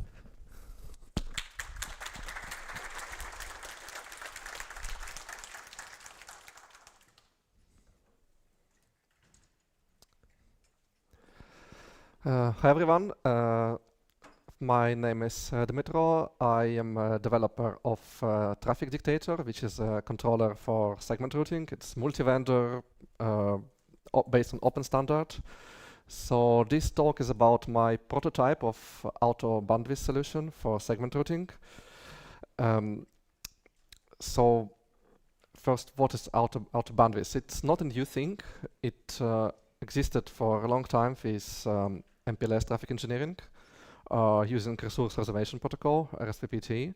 The way it worked with RSVP, you configure a bandwidth reservation on an LSP. You can configure a static bandwidth, and a router will signal a label switch path and provision necessary resources. And it's possible to configure either static bandwidth value or configure auto bandwidth. So the router would measure the actual traffic on the LSP and adjust bandwidth reservation accordingly. And you can configure intervals, like adjust bandwidth reservation every couple of hours, or once per day, or whenever. There is also features like overflow and underflow to quickly react on sudden changes in traffic patterns. But RSVP-TE has a lot of issues. It's a very complex protocol. It doesn't scale very well. It doesn't interoperate very well between vendors if you have a multi-vendor networks. Also, if you use bandwidth reservations with RSVP, it's not deterministic. Every time because every router signals bandwidth independently, every time you reoptimize routing, your routing will be different. Another problem with RSVP auto bandwidth is that, again, because it's distributed and every router calculates it independently, auto bandwidth doesn't adequately react on changing changing destinations. If you have a changing amount of traffic on the same LSP, RSVP auto bandwidth reacts quite well on it. But if you have, let's say, changes in BGP routing, which results in traffic suddenly going to a different destination, RSVP auto bandwidth doesn't react well on that because it's all distributed and there is no complete picture of all traffic matrix in the entire network. Another problem with RSVP is that there is no easy mechanism to map different services on the same router to different LSP. If you have, for example, the same router providing, having both some real-time services, which maybe are delay sensitive, and best effort traffic, you cannot map them to different traffic engineering policies. You cannot easily map them. There are some workarounds, but there is no standard method. Another problem is that if you provision a new router, you need to do a lot of configuration, configure a lot of LSP. So segment routing simplifies a lot of the things and solves a lot of problems of RSVP. Also, because it's much simpler, there are lots of implementations. There are lots of vendors that support segment routing, and interworking works reasonably well. It's more scalable. SRT also has a caller community that allows to map, offers a standard method to map traffic to the LSP. The problem is that segment routing is stateless and you cannot do bandwidth reservations without a controller. So you need a controller or a path computation element. So the way it works is that PCE has a centralized bandwidth database and it can track how much bandwidth each LSP needs to reserve in this database. Now the question, how do we implement auto bandwidth as segment routing? So let's first revisit the basics of PCE operations with segment routing. We have in the PCE terminology, we have PCE, path computation element or controller, and we have path computation client or just a router. So we need one of the router to redistribute the link state database, your ISIS or OSPF, into BGP link state, advertise it to the controller, and then controller computes policies, and it uses one of the following protocols to advertise policies to the network. Either BGP labeled unicast, which is a really old protocol, works, pretty much every router supports it. It doesn't support all the advanced SRT features, but it works fairly well. Then there is BGP SRT. That's actually the best option, which I recommend to everyone. It's very simple, it's scalable, it's flexible, it supports all the advanced SR features. Then there is PSAP. PSAP is a terrible protocol. Nobody should use PSAP for anything ever. It's very badly written RFCs. There are like 50 RFCs. Big pain to implement, doesn't interoperate between vendors, but it still can work. And there are, of course, some vendor-specific ways, like some custom proprietary API, but we will not be covering that. So, SRT auto bandwidth. There is an RFC 8773 which covers PSAP extensions for auto bandwidth. The way it works is that it kind of tries to replicate the RSVP behavior when the router can measure amount of traffic on the LSP and advise controller how much bandwidth it needs to reserve. Yeah, it's not really clear. I don't know if anyone actually implements it or it's just the theoretical RFC. And also, I prefer to avoid PSEP whenever possible. So there is more practical approach. There is this new RFC 9857, which covers advertisement of SR policies into BGP LS. The idea of this RFC is to have a full visibility of all policies, because in a big network you can have some policies provisioned by the controller, some policies configured on routers, and the idea is to inject all those policies into BGP link state so you can have a centralized view of all your traffic engineering database. But what is interesting for our particular use case is SR bandwidth TOV, which allows to advertise current bandwidth on the label switch paths. Even so, RFC doesn't mention auto bandwidth, but it's actually very handy.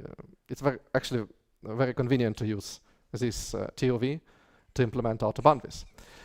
And also, most SR implementations, if you look at practical what vendors have implemented, not all of them can measure traffic on the LSP, but pretty much every implementation supports counters. So just basic hardware counters, how many bytes were forwarded on this LSP. And in practice, that's all we need, counters plus RFC 9857. So here is a design of SRT bandwidth sampler. So it's a tool can run in a Docker container, can run even on a router. It connects to routers via GNMI, subscribes to receive updates about the segment routing policy status. It collects information about SR policies. It collects counters periodically. It samples counters to calculate the average traffic rate on each LSP, and then it converts this, it stores counters in the bandwidth database and converts it into a BGP link state format. Theoretically, this sampler is not really required. If routers implement RFC 9857 support, this can work without an extra tool, a sampler. It can just work between a router and a controller without sampler.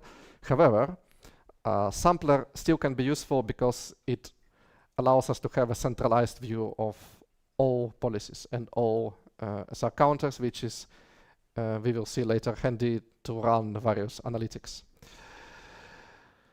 And this is an example. I made just the industry standard CLI similar to all routers, how pretty much all network engineers should be familiar with the format. This is a config of sampler. You configure BGP, and the only supported address family is link state. And we configure sampling options. So in this particular case, we collect samples every 10 seconds. We adjust policy traffic rate every 60 seconds, and we will generate updates only if there is more than 10% difference in traffic rate as compared to the previous sample. And here we have a number of policies. Each policy is identified by a tuple of router ID, head and router ID, endpoint and caller, and we assign traffic rate. Now, then what we do with this information is BGP link state. We can advertise it to the PCE. And for this demo, I implemented basic support for RFC 9857 in Traffic Dictator. So the idea is that on the sampler, I implemented the functionality to send BGP-LS updates, and on Traffic Dictator, I implemented the receive functionality. So we receive BGP LS updates and then correlate it with the SRT policies. And this way, auto bandwidth works with segment routing. But it's not good enough, because what we have done so far is just replicated functionality that existed for 25 years with RSVP. So it's not really impressing yet. But it can get much better than that. So, mesh templates. On one of the first slides, I said that segment routing scales better than RSVP. That concerns only control plane. But management plane is still the same. You still need to configure segment routing policies. Just instead of RSVPT LSP, you configure segment routing LSP, but it's still the same configuration. And if you add a new router to the network, you need to configure a lot of LSP. If you remove a router, you need to remove a lot of LSP. Actually, operational complexity gets even worse, because now we are using controller and we need PSEP or BGP sessions from each router to the controller. So not really an improvement, but we can make it much better. Last year I implemented a feature called mesh templates in Traffic Dictator. The idea is that instead of configuring, we don't configure policies on the controller, we configure a template for policies. And then the controller automatically generates SRT policies from that template. And it automatically adds and removes policies based on live network topology changes. And we don't need sessions to each router, because we're using BGP SRT. And we only need the BGP session with route reflector. So this is an example. Very minimalistic config, and just how many? 6 config lines can generate thousands of similar policies. We configure BGP LS topology ID, in which topology we want to generate it. We configure SRT color, and we configure a peer group of a set of route reflectors where to install it, and then traffic engineering constraints like affinity or bandwidth or whatever. And the way BGP SRT works, that the controller sets route target in each BGP update equal to the head end of each LSP, and then route reflector will distribute policies to wherever they need to be distributed. So we don't need to configure a lot of BGP sessions. And this is fully dynamic, the template is fully dynamic, and it's automatically updated whenever topology changes. So this is the test topology. We have, in this particular case, it's a multi-vendor topology with Cisco, Juniper, and Arista routers. I have a core, we have PE routers, R1, R2, R7, and R8. And then we have core routers, and we have a core link between R3 and R5 that has limited capacity, only 100G, but it's a preferred link with, let's say, lower latency. And let's say we have 30 gigabits per second of traffic from each PE to each PE. Auto bandwidth in this particular case will take care of this traffic and prevent congestion, because we have 3 30 gigabit per second LSP that can route over the preferred link between R3 and R5, but the remaining LSP will be routed over a different path. And some CLI outputs. On the left, I don't have a pointer here. On the left, we have the configuration. We configure mesh template and capacity profile, which just says auto bandwidth.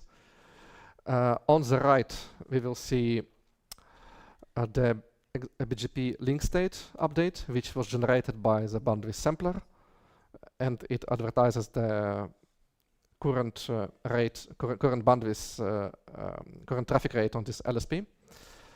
And then we have the policy, and on the bottom we see the output with all policies that Traffic Dictator generated in this topology. In this case, we have policies from HP to HP. Now, second scenario, we have two meshes. We say we have a higher priority mesh with real-time traffic, but low bandwidth requirement, let's say 5 gigabit per second. And then we have a low priority mesh with best effort traffic. We configure two meshes with different SRT color, and the one with real-time traffic, we set a better priority. It's the same, the logic of priority, setup and hold priority is the same as with MPLS-T. I suppose most people who work with MPLS would be familiar with that. So priority 5 would be preferred over priority 7. And therefore, those policies will always be calculated first, and they will be preferred over the lower priority policies. And that's like on the previous slide, we will have higher priority policies taking the preferred link, and lower and best effort traffic taking whatever other links that are available. And this is the example of the output. We will see we have two mesh templates, each generated how many 12 policies from each P to each P. Now, what about redundancy and failover? Because we have many moving parts. Because this solution is based on BGP. Everybody is familiar with BGP. Everybody understands how to design redundancy with BGP, how it fails, how best path is chosen. So exactly the same logic applies to any other BGP address families that we use, BGP link state or BGP SRT. There is no need for sampler redundancy because it's not a critical element. It just measures bandwidth. If it fails, not big deal. You just can restart it on a different machine, use Kubernetes or whatever. PCE, a lot of people are afraid of controller, thinking, oh, how do we design redundancy? What if controller fails? I think it's useful to think of controller more like a root reflector. You can deploy as many of them as you want. There is no need for any state synchronization. As long as configuration is consistent, they will calculate exactly the same traffic engineering policies. And if we deploy multiple controllers, we configure them with different SRT distinguisher. So they all advertise exact same policies, but with different distinguishers. So the router would receive multiple copies of the same policy.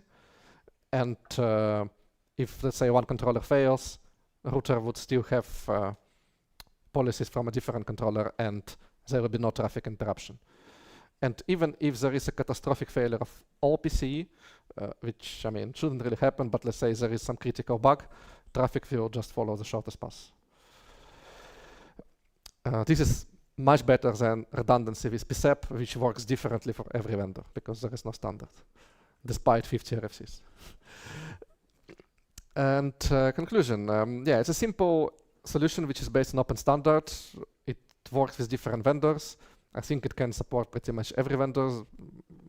So if you are interested in the solution, but you have a different vendor implement, it's possible to implement. It's not a big deal. Routing state is guaranteed to be deterministic. We can multiplex different services with different traffic engineering requirements.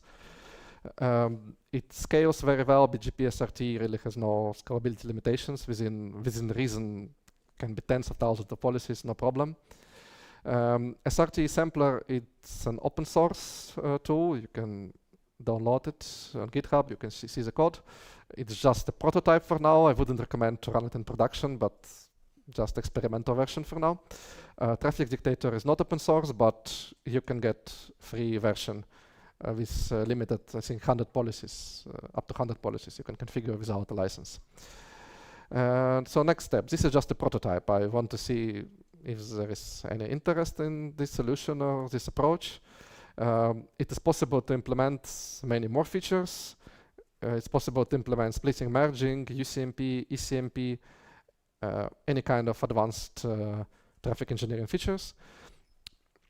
Now, because we have centralized view of all bandwidth in the network, we can develop advanced logic and react not only on changing traffic rates, but also changing BGP destinations. We can freeze, rollback the state of the network, state of the forwarding in the network for troubleshooting. We can run various analytics, spot trends, give recommendations that this link needs to be upgraded soon, or we need to add a new link. So that's it.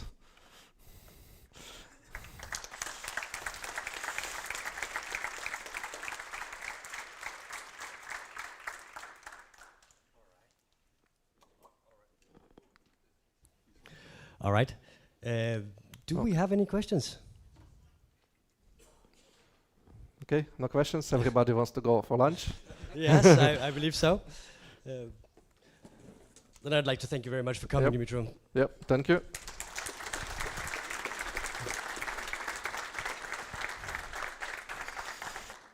All right. Well, it's lunchtime, and we have an hour's lunchtime, so go and have some good lunch. Remember to pick up your polos if you haven't yet, and it might also be possible to pick one up for your colleague, your kid, your wife, your dog, whatever else you would like to give a polo, so please remember to do so we don't have to be stuck with them. Thank you.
Welcome back from lunch.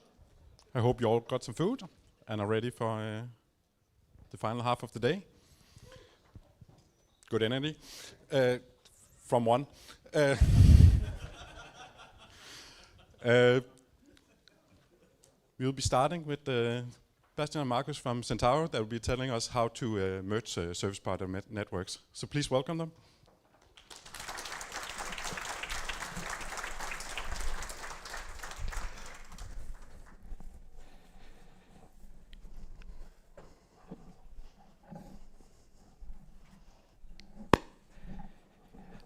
Okay, perfect. So, hi community. We made it all the way from Germany here, the first time to DKNOG stage. And we're really happy to be here. So my name is Bastian. I'm working as a solution architect at Centauro.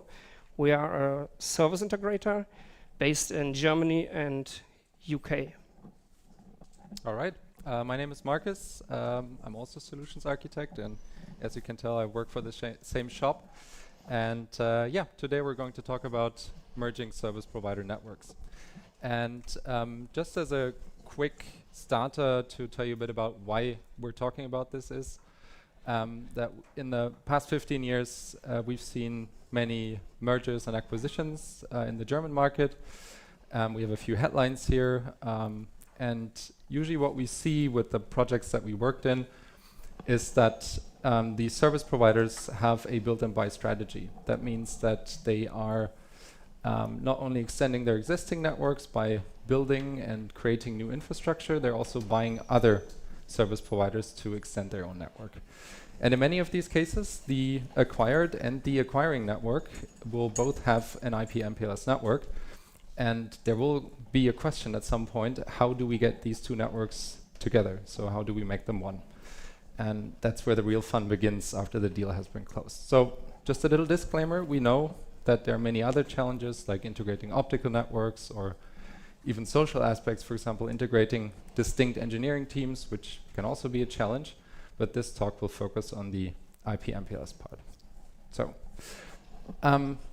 just as the motivation or the question that will very likely come from management is, why should you invest the time and the effort to go ahead with merging the two networks? What we see, or what we saw in the projects that we worked in, is that this is covered by three main points, and the first one being the extended network footprint. So most of the time what you can see is that you have one network that operates in a certain region or area of a country, and then this company is acquired by another company that covers a certain other region, and these two combined can then cover a larger footprint in a country. So this is one of the reasons that you see. The other one is a combined customer portfolio. So for example, you will have a service provider that does mostly residential and another one that does mostly business customers, and together they can also serve a larger customer audience. And the last one, probably the most important one, is cost savings. So you can save on resources like POP locations, data centers, but also on services, for example, by purchasing your upstream together. So these are the motivations that we've seen. And now Bastian will cover the first part of the technical aspects. Good thing, thank you. So let's dig into the technical approach we see. So what you mainly see at day one is building NNIs. So either your boss is asking you or you have the idea yourself. So I would bet every one of you is able to handle that single one NNI we see here. And NNIs are basically layer 2 handovers, right? So good news is that we have really good OSS BSS integration. That means we're working on per day basis on NNIs with all our competitors, partners, other service providers, right? It's really good established. But let's say not a full year later, maybe your NNI approach looked like this picture. And I would now bet no one of you is really handling that amount of NNIs. And maybe you already see traffic tromboning. You have that issue that you have no native redundancy. And we think it's maybe not the best idea to go with NNIs here. But maybe it is for you. A better idea is go ahead with some more integration, which is inter-IS option. The general idea is to stick your MPLS networks together, right? But not so much together, just having that islands and working with BGP. You have not really much flexibility, but more than with NNIs. I will not give you all the options A, B, C, D, F. So for today, I will say EITF is covering you, right? So what picture I would like to give you is you have administrative islands when you have a merger. And what you really want is building bridges to have a framework which covers you in a really merging way, right? You are asking for one flat network. And the idea behind that is doing it in a technical way and also in a social way.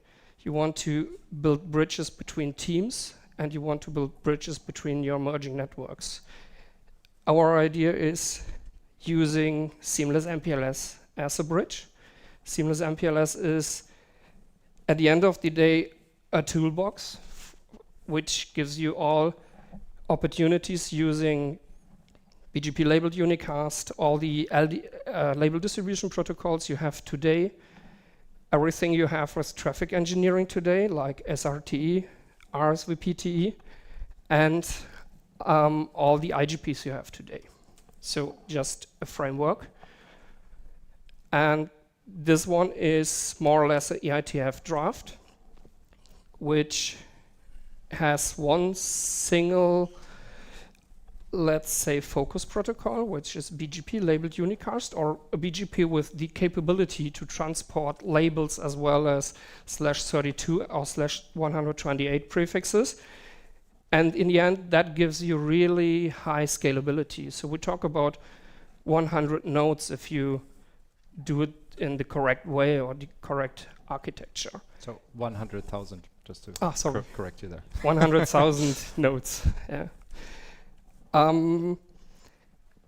Building bridges will bring some challenges for sure, and Markus will tell you a bit more about the challenges today. All right.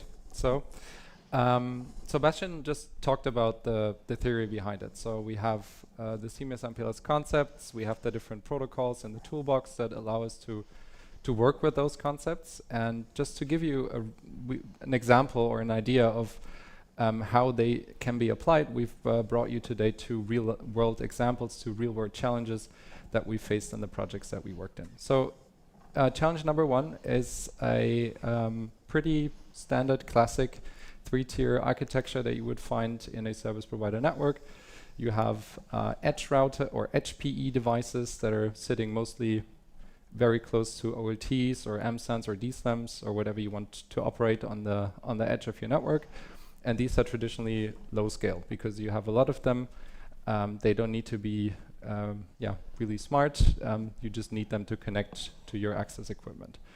Then you would usually have some kind of medium scale device on the aggregation layer, and then you would have the high scale core devices. And usually ISPs up to a certain size get away with operating this in a flat IGP topology. So every one of the devices is in the same IGP. They're all seeing each other. They're all happy exchanging link advertisements, and everything is cool.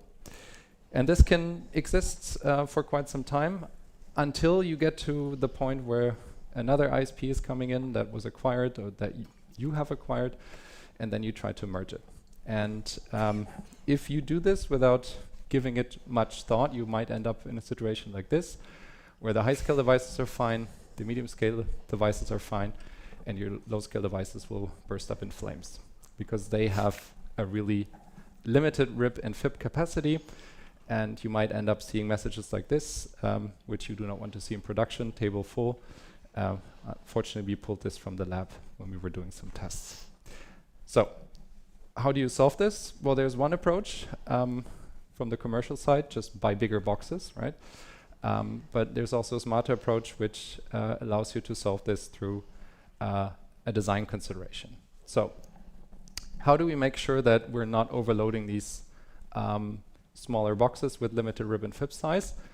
One idea that you will often see is that you can separate those devices into their own domain or own section of the network. And the way that this is done is usually by using a level or area concepts of IGPs or using completely different IGPs altogether. So for example, ISS in the core and OSPF at the edges. And then these devices will not be part of the large IGP domain, and they will only receive a summary route for the rest of the network. And this way you can separate them. Well, this at first glance seems really easy, and if you give it a second look, you will find a catch, because route summarization and IPL MPLS are not best friends, because the label distribution usually relies on the availability of exact match /32 or /128 respectively. So you will have to have some kind of mechanism that when you're using route summarization still allows you to get the different endpoints and corresponding transport labels for the endpoints that you would want to reach. And essentially the two main tools to enable this is the number one is BGP labeled unicast, which is often referred to as the glue of the seamless MPLS concepts. And the idea behind BGP labeled unicast is essentially that with traditional BGP, you have a prefix that is associated with a specific next hop, and BGP labeled unicast allows to add the additional information of a label to it. And this way, you can distribute or disseminate transport labels in your network. Just to give you a quick example how this would look like in such approach is that you would have the access or the low scale device here in the OSPF domain. You have an edge device sitting at the border, so it's part of the ISAS domain and the OSPF domain at the same time. And the low scale device has a BGP session to the device sitting on that edge and receives a route through BGP labeled unicast with the next hop set to the loopback address of that edge device, along with the transport label. So now what the low scale device needs to know is just the next hop of that router sitting on the edge, and it can then build a LSP towards the destination that it needs to reach. So this way you only have one next hop for all the destinations that you want to reach, which helps you reduce the rip and fib size consumed or used by the device. You no longer need IGP redistribution, so you get away with just having a route summarization in there. And this is probably the most important part, is BGP can be easily filtered. So you can restrict the number of routes that you accept from the upstream device. For example, if your node here just needs the destinations for your BNGs or some kind of aggregation box, you can restrict it to that, and then also make sure that the device does not get overloaded. And this is really something that Bastian likes and that he has done in many designs. If you really don't like IGPs in that part of the network, you can also build this purely based on BGP, somewhat similar to the concepts that you would find in IP fabrics that you see in modern data centers. Well, this was BGP labeled unicast. There's one other approach that you can take, especially when you have devices that are not supporting BGP labeled unicast due to historical reasons, because the vendor is not updating the firmware to bring this feature, and this uses LDP. So the standard mode of LDP is called LDP downstream unsolicited, and it is probably the mode that everyone that has worked with LDP has used because it's the default mode. And the default mode is actually a bit dumb, because all it does is it takes the entire LDP database and then dumps it to the downstream device, and the downstream device is even dumber and just installs all the information that it gets. And this is fine as long as you have enough rip and fib size to accommodate for this information, but if you have a low scale device, this will be an issue. And to solve this, there's another mode, which is not as widely known. It's called LDP DoD. DoD is not for the Department of Defense, but downstream on demand. And it puts LDP into a request response kind of mode. So that means that the downstream device will have to request the specific destination for which it wants to receive a transport label. So it sends a label request, gets back the label mapping, and only installs the destination and transport labels that it needs. And by combining this with a mode that allows for longest match for the unicast destinations received through the IGP, you can achieve similar results to what you would get with BGP labeled unicast, and it's one approach that we've also used for legacy devices that do not have support for BGP labeled unicast. And some vendors, just as a side note, also have a function where you can generate these requests automatically based on the services that you've configured, so that you don't have to manually maintain a list of the endpoints. And also here, if you are in that part of the network IGP phobic, like Bastion is, you can also build this completely IGP-less if you prefer. All right, so this was the first challenge around low-scale devices at the edge of the network. And one other challenge that we have seen in the projects is that during the process where we work with the customer, often we get to a point where the customer has all these temporary solutions maybe implemented, the ones that Bastian talked about, into provider options. And you have the first services operating between the different still distinct networks. And with the progressing integration of the network, they will get to a point where they see that a integration of the two IGPs will be beneficial. And the reason for this is that often there is the need that the two ISPs would like to share the transport resources. So let's say you have ISP A and ISP B has an extensive transport backbone, and ISP A has gotten into a situation where they would like to use these resources to make the network more resilient, more reliable. And so what we've seen in many of the projects is that this is something that is desirable for many ISPs to basically just bring their IGPs together as an approach to share these resources that are available there in form of bandwidth and connectivity, and thus form something like an inner core network. And just as a side note for this one, this is also possible when the IP part, so the internet part of the two providers are not merged yet. So you can easily have two different autonomous systems run on one IGP, as long as you make sure that you have distinct IP addresses. This is something that is possible, and also something that we've done with a customer, so that while their IP core was not already integrated, they were already running on the same IGP. So what is necessary to bring two IGPs together? It's a non-trivial process, so it comes with many challenges, and the number one is renumbering. And I think a lot of the engineers assigning IP addresses out there should really start playing the lottery, because the private IP spaces that are often used are not, are quite big, but they still manage to have overlapping loopback addresses or transfer networks in there. And you will almost always have some kind of challenge with renumbering. And especially when it comes to loopbacks, this can be a bit annoying, because it might be service affecting depending on the service. Sounds like a funny Friday afternoon, right? Yeah, many funny Friday afternoons. And so this is something that you will have to check, because if you don't, in the maintenance window, this will be an issue. Also, when it comes to the IGP itself, you need to make sure that you have harmonized metric values, so that you are making the decision based on a common set of values and rules that you've established for the two networks. And also, if you have any IGP-specific settings when it comes to timers, etc., you would also want to make sure that you have those aligned as well. And in case you're using two different IGPs, of course, you will have to decide for the one that you will have or want to use for both of the networks. All right, just as a quick side note here, when you're doing this, a recommendation from our side is please consider if you want to use segment routing, because we've, from our own experience, we've had this discussion in many projects, and a lot of customers told us, well, we don't have the need, so why should we invest the time to implement it now?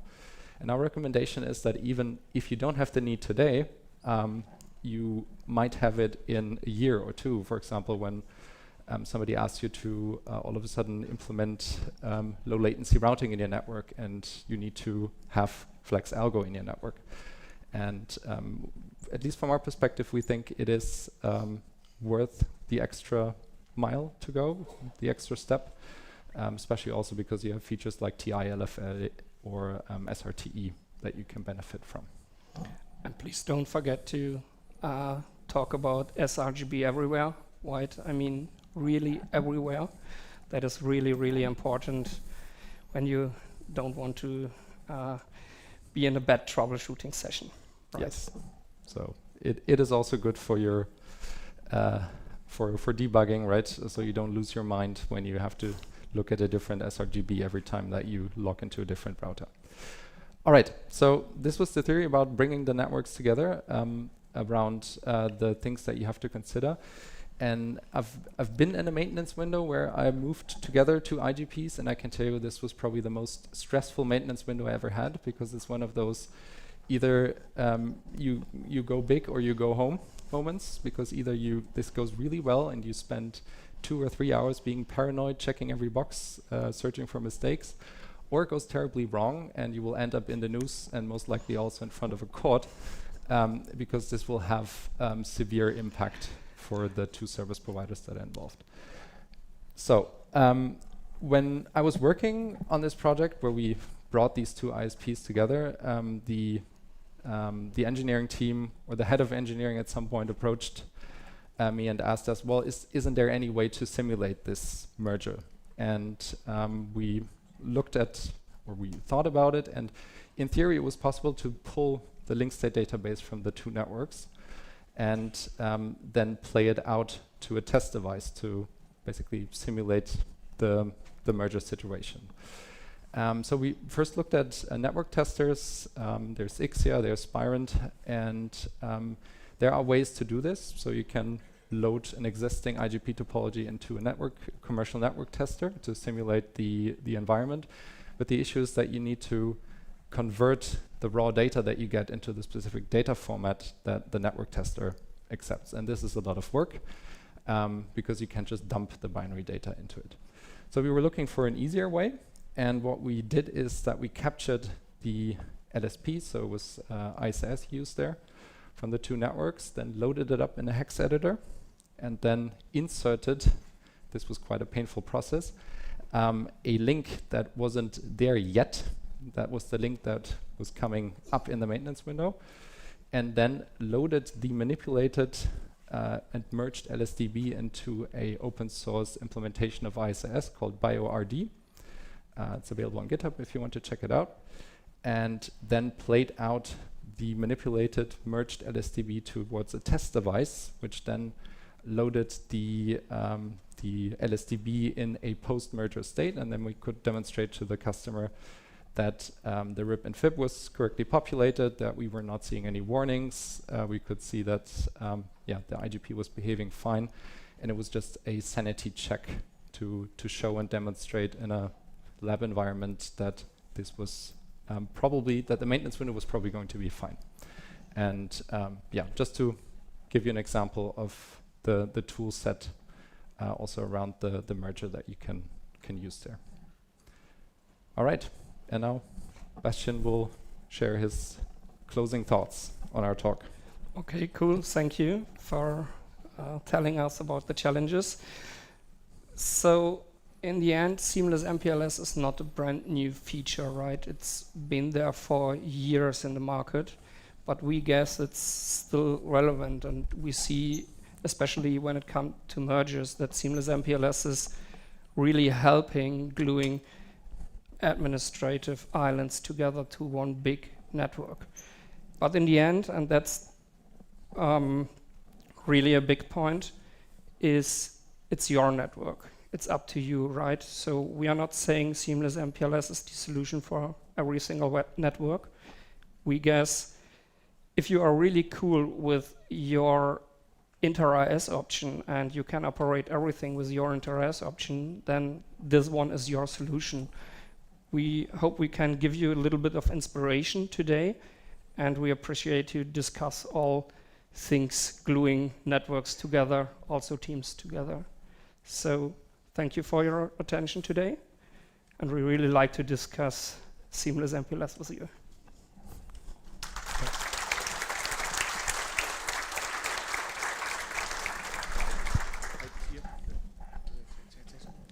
We have a question. Hi. Thank you very much for a talk. I am Lasse from Telia. This was great. I think this is a lot of the practical issues that network engineers run into day by day. So thank you very much for that. I have a few questions. One is you showed you want to split your IGP. Why would, if you have ISIS, why would you then have OSPF on the other side and not an ISIS level? Do you want to go? Should I? So the idea behind this is, well, you can use a level or area concept depending on the IGP that you have there, and this will also work. But in the projects that we worked in, we found out that it's more a practical consideration because it is more clear when you use an specific or completely separate IGP for the access domain and another IGP for the core domain, and that this reduces the risk of somebody making a configuration mistake. And that was most of the time the consideration at that point. From a technical side, there isn't really much of a big difference. Yeah. So like a clear border, right? Yeah. You have IGP, OSPF on this side, and in the inner core, often ISS. That is what we see in the market. Okay, thank you. Are there any other questions, or should I go on? Do you have more? Yeah, certainly. We have some time. So. do we have time? So I was wondering, you talked about segment routing, and you're talking about MPLS, so I assume that segment routing over MPLS. How do you see SRv6? So we see SRv6 today, yeah, let's say in lab environments, and for the biggest ISP in Europe. And what we think is we are not fully covered, so we are not really fully have the feature parity on all providers, vendors. And the step which is needed is that the bigger ones go productive with their SRv6 implementations. Right after microSIT is being supported nearly everywhere, we have a good chance that the bigger ones go ahead with SRv6. And then, yeah, it is more supported, so it becomes more supported. That is what we see today. Okay, thank you. From our side, we see that was what we thought in Telia for maybe like 6 months ago, but we see that it's actually catching up. So we are very, very slowly implementing now. One final question, if I may. Right. You talk about seamless MPLS, so do you have the internet then inside a VRF or out in the default table? Oh, difficult question. So I spent a lot of night maintenance windows helping customers bringing internet to VRF, running into many, many issues. So I'm really a 50-50 guy. So I see advantages having it in the global routing table as well as in the within a VRF, especially for the segmentation of transport and service. It's not that easy. So I have no clear answer for that. Definitely, I agree with you. It is very not that easy. So from my point of view, it would be in a greenfield if we put it in a VRF, but we have a lot of places where it just cannot be migrated. I can give you some insights. Yeah. We've the thing that Bastian just talked about. We have a lot of experience with customer where we did this step, and the transition or the transition period for this kind of purpose, where you move from the master or default instance into BRF, can be quite challenging, because this is not something that you do overnight, especially when you have a double or triple even digit number of border routers all across the place. And so the challenging part that we saw is in the transition period itself. Yes, definitely. Thank you very much, and I apologize. Does anybody else than Lasse has a question?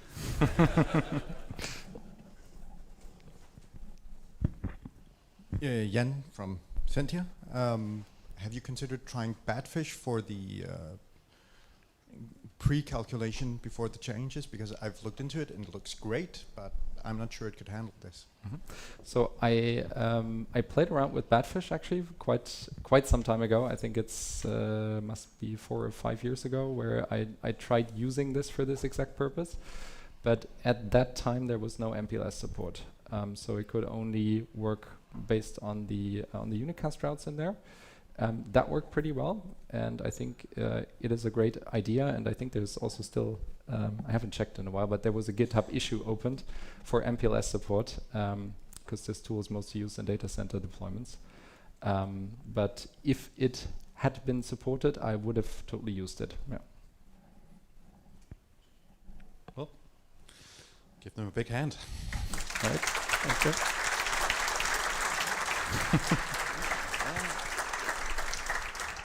Thank you. Thank you. So yeah, now we have. So just in a moment we have a new talk. I actually have a question. So did anybody here yesterday during the Greenland talk look up AS8818 on bgp.tools? Yeah, okay.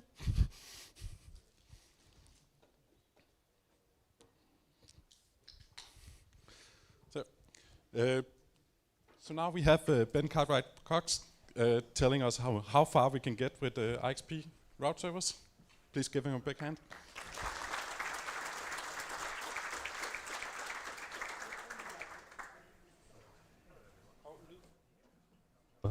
No, okay, cool. Oh, there we are. Now I can hear myself in significant volume. Hi, everyone. I'm Ben. I run and maintain BGP tools. Route servers. More importantly, internet exchanges. As I'm sure you know, if you are on internet exchanges almost always have extra services on top other than just the layer 2 peering LAN.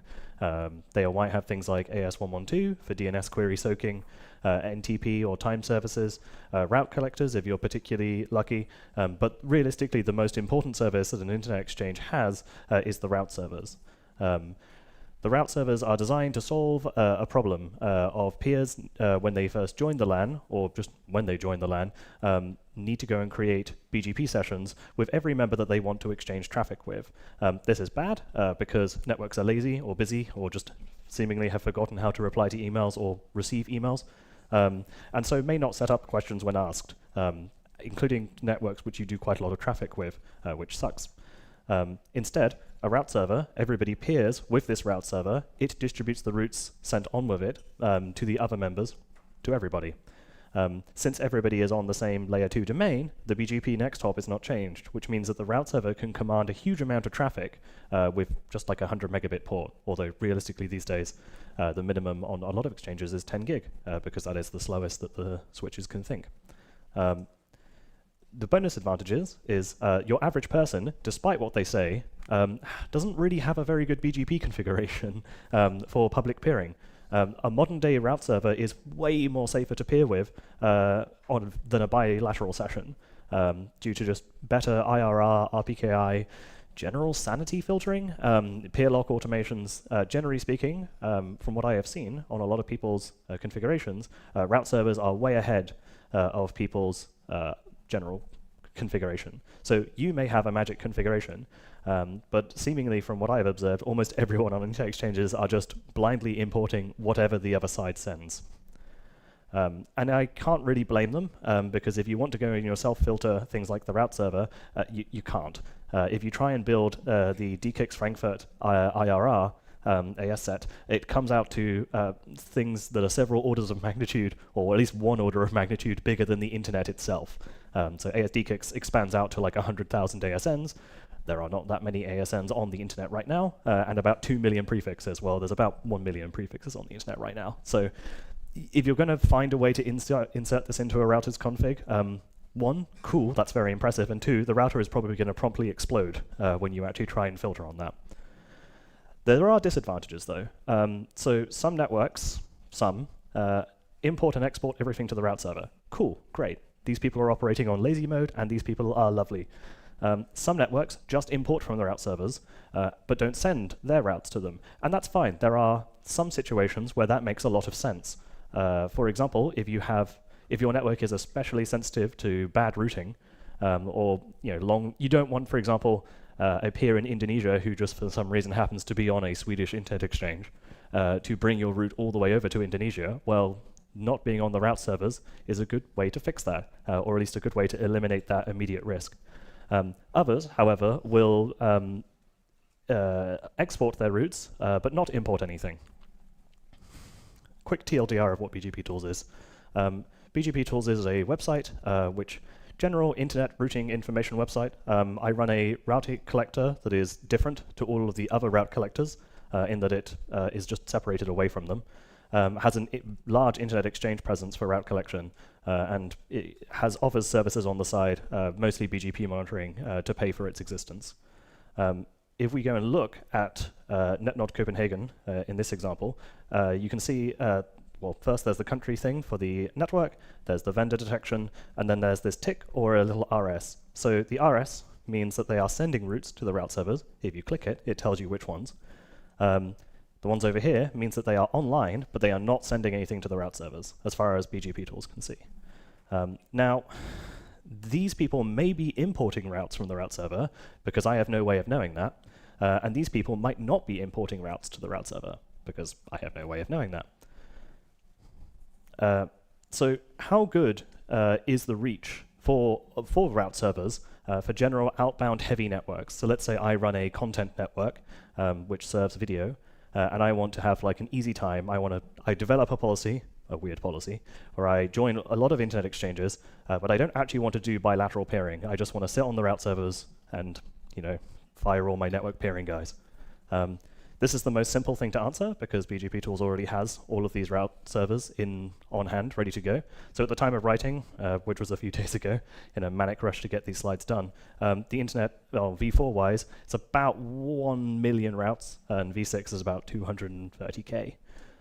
So total outbound reachability, it's about 50, oh god, there are X's there, that's not good. Okay, well, about 56%. Clearly the numbers escaped me at the last minute. But it's about 50%. On v6, it's significantly better at about 60%. This is the size of the route servers are interesting, though. So most route servers have a total route count of about 100,000. This is on IPv4.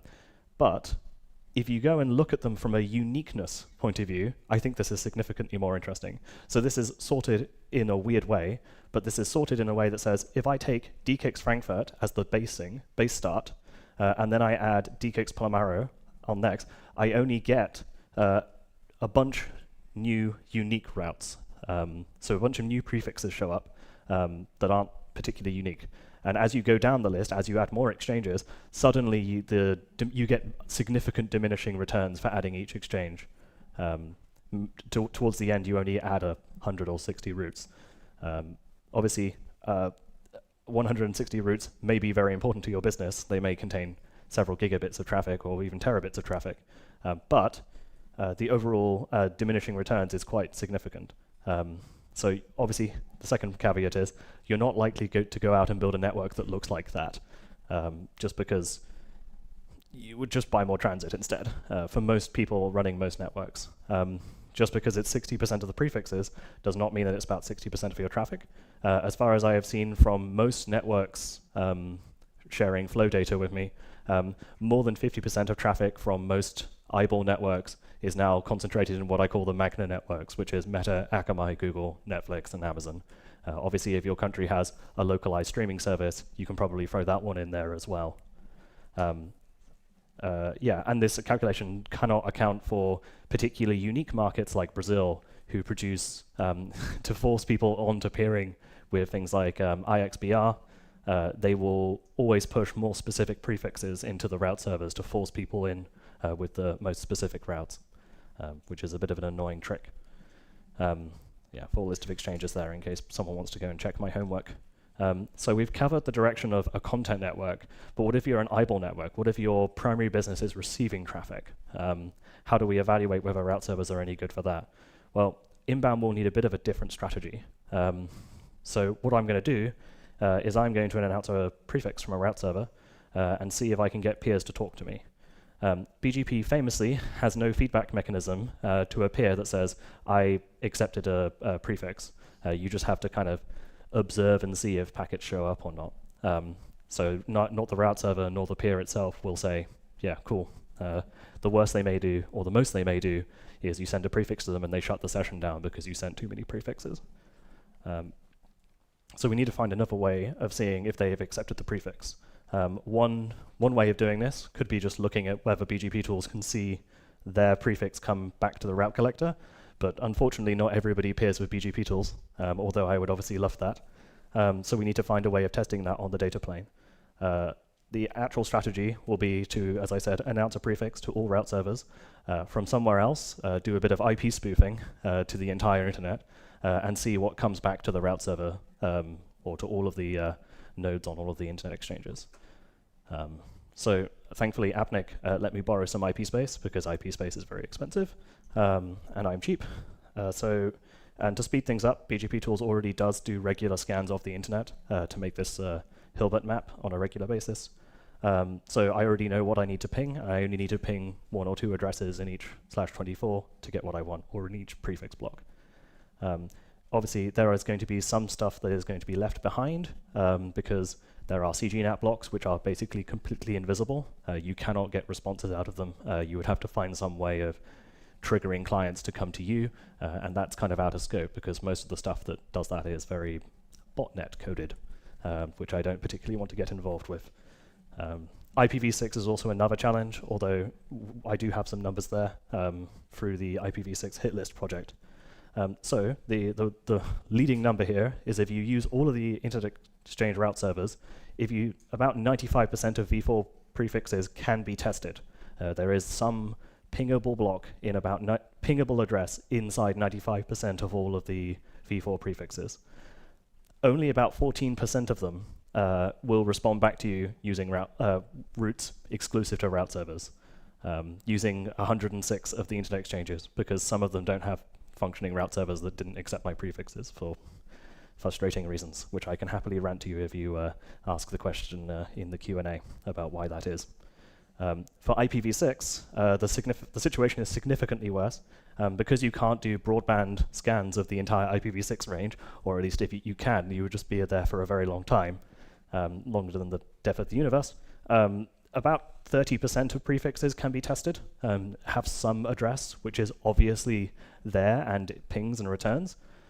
So about 14% of those prefixes that obviously have testable addresses can reach you if you're on IPv6 only, or sorry, if you're on the route servers exclusively. Yeah. Also, this number is significantly more fluffier because while the rate of the testable prefixes on v4 was very high, the rate of testable prefixes on v6, not so much. I do kind of wonder how many people have configured their v6 block. You know, they've gotten their /32 from RIPE, or /29 from RIPE, depending on the era, typed it into their router as a black hole, and then done nothing else with it ever again, because that's what it feels like. Yeah, if you're curious on which exchanges pull in the most traffic straight from the route servers, here's what I have found. The BBIX exchanges, the SoftBank exchanges, pull in a surprising amount of traffic from Asia. They seem to be interesting outliers where ISPs like China Telecom and Bharti Airtel will happily import routes from the route servers where they won't do that in other places, which, I don't know, for me is very interesting. I wonder why they have that policy. Brazil continues to be a very interesting market for peering, in where, due to very old decisions, there are a lot of networks there, and they seemingly all are on the exchange. Yeah, the difference between if we limit the scope to just exchanges that the European peering forum host, which is Amzex Links, NetNod, DKNOG16, and literally all of the others. The difference there is actually quite small. It's like 27,000 routes if you were to combine them all. As I said previously, those 27,000 routes may matter to you a lot, but if you're on a wider strategy, that actually isn't that many. A lot of this is dominated by small networks with large downstream customer counts, but there's still not a huge amount. The conclusion here is that many people export to route servers, but a remarkably small amount of people import from them. I would love to know, I can theorize about why that is. I'm interested to know if anybody in the room has a similar policy on their network, because I would love to know their reasonings. Yeah, and a lot of this is also caveated by some of the more juicy prefixes, the ones that produce quite a lot of traffic, like the CGNAT blocks on mobile phone carriers, are mostly untestable because nothing in there responds. Bonus thoughts, because this project pipeline uses the same pipeline that BGP Tools uses to detect people doing naughty things on internet exchanges. That's when you accidentally configure OSPF on the LAN, and BGP Tools will send you an email saying, don't do that. I also know the MAC addresses of who responded to where. So here are the top responders. Yeah, once again, some very interesting people who I wouldn't thought would be importing from route servers. Bharti Airtel, China Mobile, Korea Telecom, who is very hard to peer with, although they're importing on NLIX, so not necessarily a low latency choice, but some interesting stuff regardless. I think that is my presentation. I would love to hear if anybody has any questions, answers, or even comments. Oh, I see Tom walking up.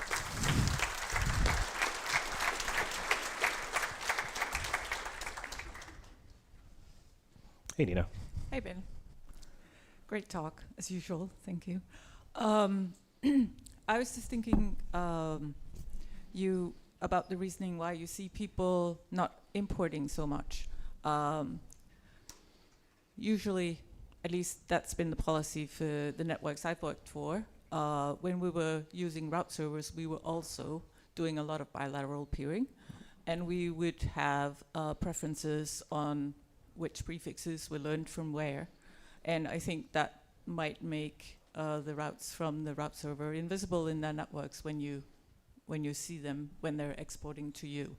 That could be an explanation for the imbalance in importing and exporting. But wait, is that, so you're saying on the ISPs that you've been involved with, on the import path, when you're taking in routes from the route server, you would I would prioritize them lower than my. But in this case, there was no other option. As in, so I wasn't announcing the prefix that I was testing even to transit. There was no other option other than route service. Right, so it was forced to go down that route. Yes. Okay. Scratch it again. Yeah. Then. Okay. Thank you. Total mystery to me still. Hi, Tom. Tom from Cloudflare. Good talk. So, two things. First, I think Jeff also does the advertising probing thing for figuring out, I think, BGP security stuff, RPKI. Could you use that in a similar vein where you basically just sell out an ad and then see how much hits you get? Because then you could see stuff from behind CGNATs. Yeah. So maybe that's something to look at. And given that APNIC seems to be quite happy just kind of throwing shit at people, you could have a look at that. Yeah, it's quite an interesting system. For those who don't know what Tom is talking about, APNIC runs a very interesting probing service in where, if you've ever seen statistics on IPv6 usage, APNIC gets that information by, I'll paraphrase this because I'm sure it's more magical than what I'm about to describe, but effectively they get Google Ads to serve sort of fake banner ads, which include a unique image tracker to users. I mean, ads are already tracking, so... and then that will contribute to whether they use our DNSSEC, whether you're using IPv6, whether you prefer IPv6. And so they give us numbers out this way. Yeah, maybe I should tally onto this system. But yeah, I haven't talked to APNIC other than, I guess, borrowing some of their IP space in this regard. So yeah, that's a good shout. And then the second bit, as far as the import-export shenanigans, we run a global network. We're changing the way that we're advertising to route servers, but the main reason why we're very conservative with the import side of things is because it's a lot harder to kind of validate authenticity of the stuff that you're getting. On a bilateral peering session, I can basically do enforce next hop AS. So I can make sure that there is no shenanigans happening in the AS path and no AS path spoofing.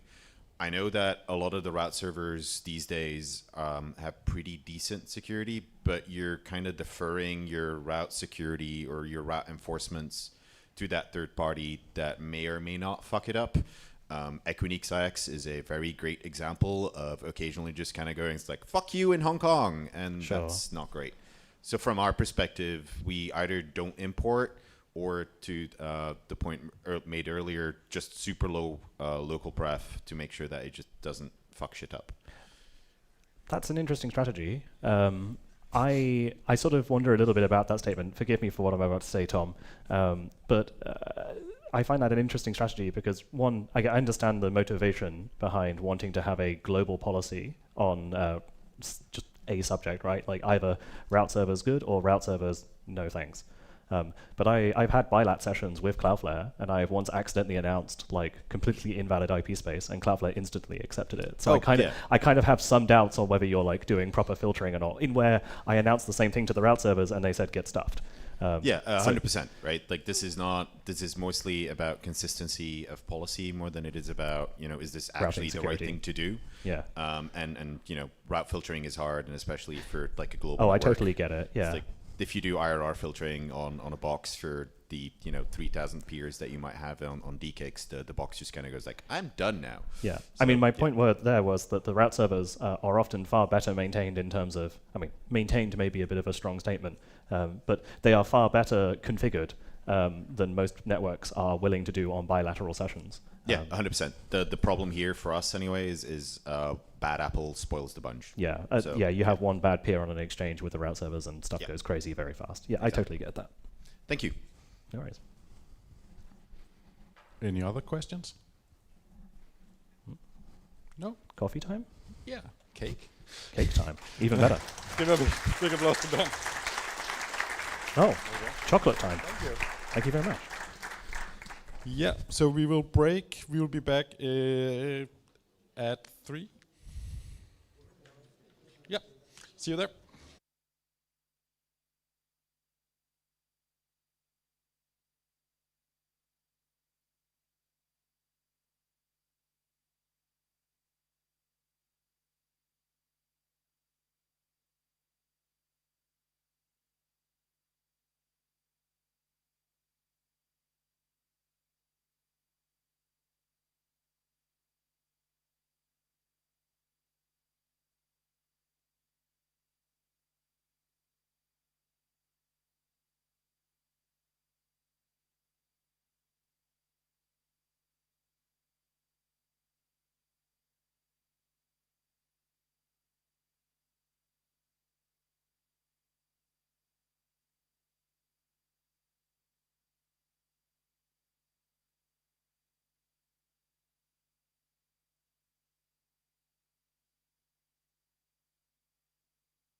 welcome back for the last part of today.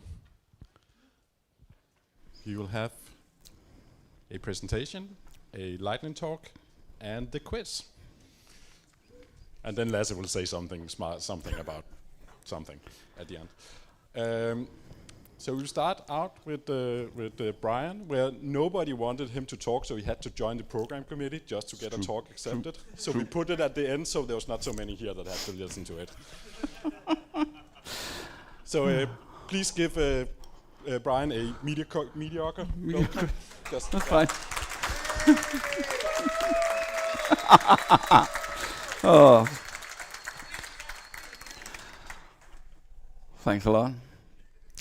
It is, I said it, there's only half the audience left and the other half is half asleep, but it's still super intimidating to be here for the first time on the stage. I guess it's one of those long-time lurker, first-time speaker kind of things. So there's a lot of words. I should probably have written something about who I am, because that's a lot. My name is Brian Jægersen. I'm a network engineer. I've been doing network engineering type stuff for a little over 2 decades. I've been by the majority of the Danish service providers. I've been in many different positions. And for the last few years, I've spent quite a lot of time figuring out why network automation is so damn hard. Because it seems harder than it really should be. When I started to figure out what was going on half a year ago, I actually wanted to, this talk originally was, I wanted to figure out what is this source of truth? Or the network source of truth, or the single source of truth. What is it actually? You could say I spent a lot of time looking for the source of truth, and I found some Jedi mind tricks, mainly. What I also found was Jedi mind tricks, or a lot of misconceptions. It resulted in us not really having a good, clear definition of what it is, what we wanted. So instead, we want to do something that is safe and correct, and we want to figure out when we're done. So automate what makes sense is, well, it passes the bullshit test, because you would not want to automate anything that does not make sense. So, okay. It's very reasonable, and it's a very pragmatic sentiment. Works everywhere, but of course we have an XKCD that will explain you exactly, if you don't spend too much time thinking about it, what makes sense. There was a comment yesterday at the social I had. He can put his hand up. He said, well, is it worth automating? We need to figure out if it's worth automating, and that's not wrong. That's not how you figure it out. It's a very easy gate. It's very easy to say, well, nope, doesn't add up, let's not do it. And if it passes and you get a yes, you have no idea what you said yes to. XKCDs usually have a fine little thing when you hover mouse over that adds a little bit. I think it does add something else to this one, because there's a lot of things you need to do to prepare in order to even get to using this calculation. The worst thing is that no is free. Yes, it's not free, it costs time. That time we've already accepted. That's a few more implementation engineers next year. That's a few more change approval board members next year. It's a lot of more manual work, but we've already accepted this work, so it's free. It's someone else's budget. It's in another part of the organization. So that cost of no is just accepted, and it's debt, and it will be deferred. So automation just stays as this, it's an expensive optional. So if we need to fix this, well, we kind of need to fix this scorecard somehow. We need to figure out what makes sense. First, it starts with ourselves. Marcus said yesterday, you need some software developers, right? That's the one tribe. Obviously, you need some network engineers. It's a network. So we kind of need to agree on a scorecard, something that actually will make sense for us. We don't right now. Made this very, very crude drawing. It is a very crude, simple representation of an outcome in two tribes' respective languages. On the left side, obviously, you have a network engineer with a very classic little syntax stanza from an interface config. On the right side, you have the same expressed in a YAML file. Well, in my head, it's YAML. You can recognize it. The thing here is we agree. This is not hard. Most of us can see this. This is the same. I mean, this is just a simple translation job. But to get there, we just go in opposite direction. This is widely different to actually get to this correct outcome. One of the reasons is our muscle memory is exceptionally deeply rooted. We're network engineers.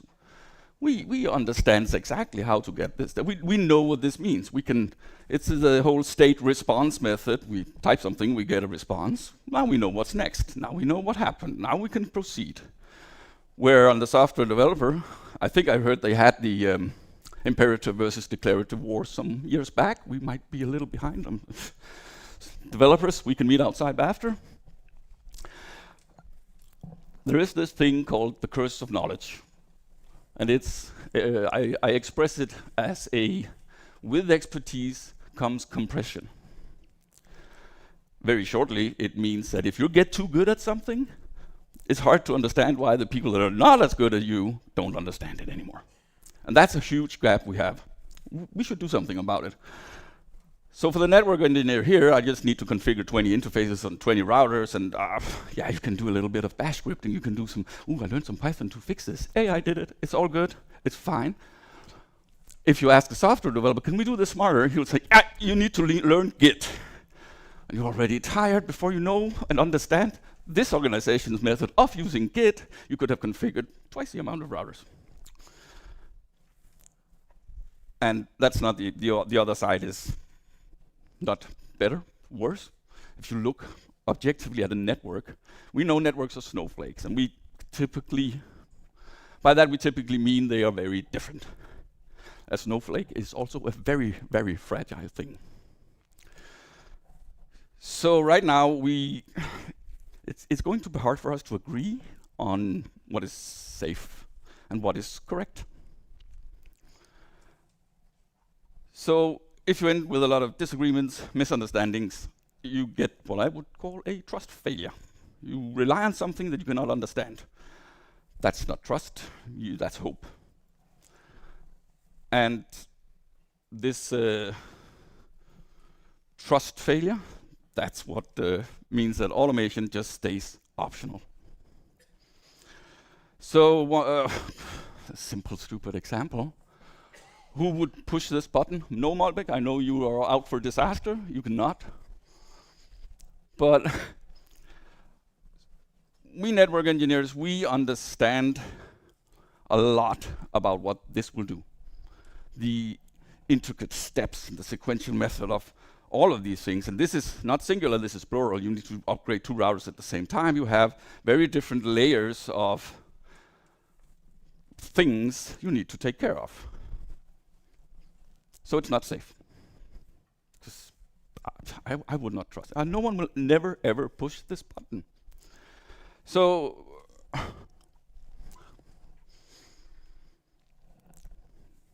let's just throw Python at network engineers. Let's teach them to become programmers, right? Let's not. And let's not teach developers to become network engineers. I know there's a few of you here, good friends. You did it. It's awesome. But you cannot institutionally rely on breeding unicorns. And then there's this one. Last minute, I changed the people here. I gave them the cultist robes. What's the source of truth? Well, it's just a database. Oh, it's the database with all the data. Well, okay, cables, what? Fair enough.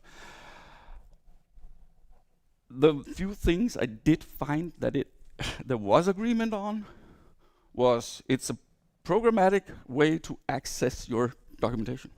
And it's something that can tie into your authoritative data. But it's a capability, it's not a tool. So I would really love to bury the source of truth right now. So if we want to figure out how can we actually maybe optionally solve this, we can define trust as an engineering problem. And engineering problems do have engineering solutions. And not just a strongly worded Confluence page. I've tried to structure it very, very clearly. I think there are 6 capabilities that we should focus on to try to build something safely and correctly. Preview. So someone would say idempotent. I really hate that word. All of these very software developer words, and they're very precise and they're very correct. And for a few years, and I know there's people, some of my good friends, it's magic words. What does it mean? No, it's not magic words. It means something, but let's be explicit about it. Define how you can do a preview. This is basically having a version network. Yes, you have some routers, some vendors can do some atomic commit. You can see this. You can get that for free locally. But if you want to do it globally, because you want to do more stuff at the same time, you would need a version network that you can reproduce.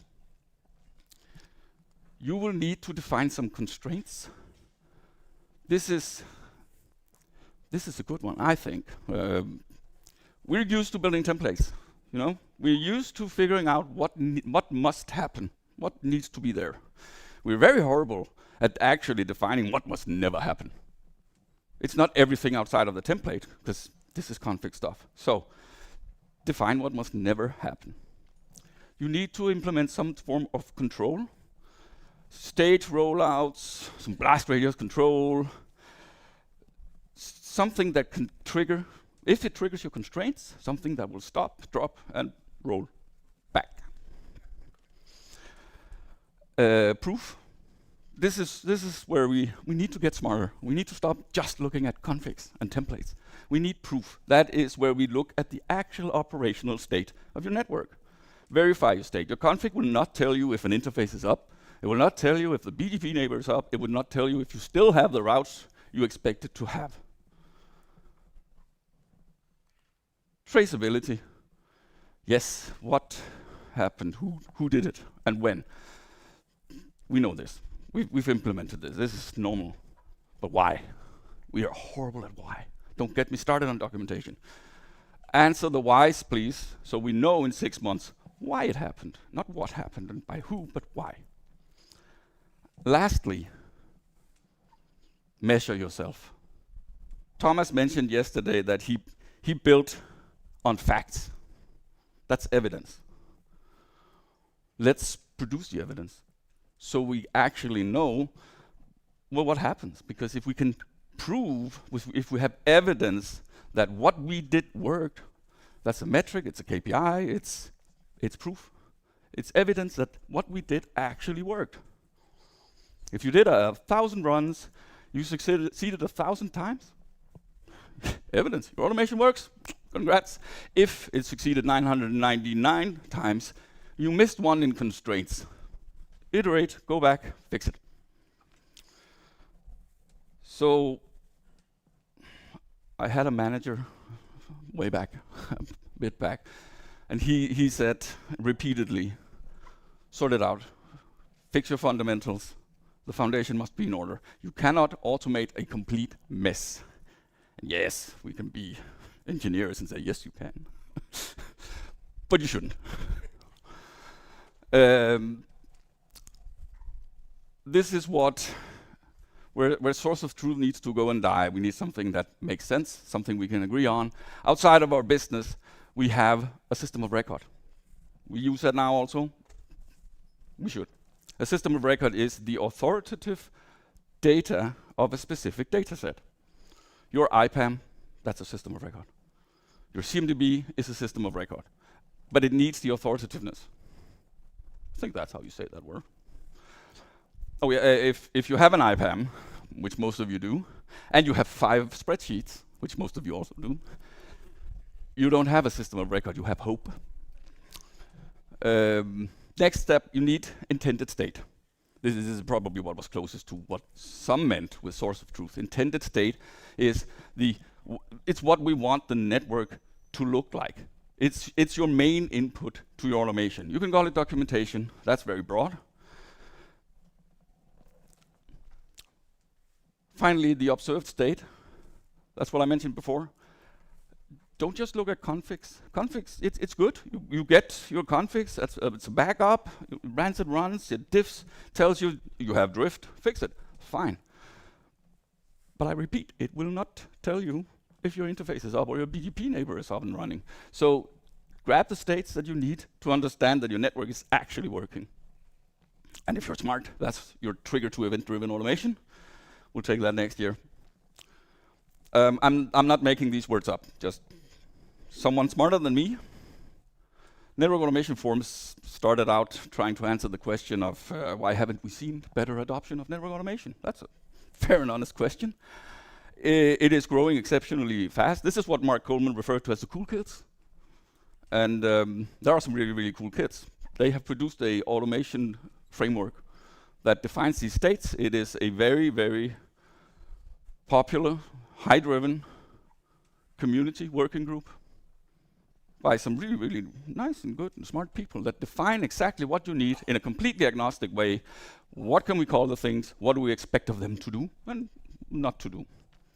So you can lean on it. You can not. It's not. You don't have to. You can take what you need. Leave the rest for the rest of us. If we want to think of it as a sequential thing, you start with your data. You sort the house, build the foundation, make sure you have the data needed for automation to rely on. Then you add the principles. This is the trust bundle, call it what you will, the parts of it that you need. Agree with as many as possible what is correct. So you can not rely on the unicorns or just translators. And then you practice it. Rinse, repeat, verify, audit, evidence, go. And that's where you start if you want. You know, we always these talks only need to have the call to action or one paper. What do you do on Monday? This is it. You just pick a change. One high volume change, the one thing you do manually, the one thing, oh, we should have automated this a long time ago. Try to sit down and agree. How could we improve this with this mindset instead? Don't tell your software developers to do it. Sit with them. Invite them for coffee. Do it. And when you do it, then you record and demonstrate the evidence. Because if you have evidence that basic automation works, you do not have an argument for doing more automation. You do have evidence for your automation.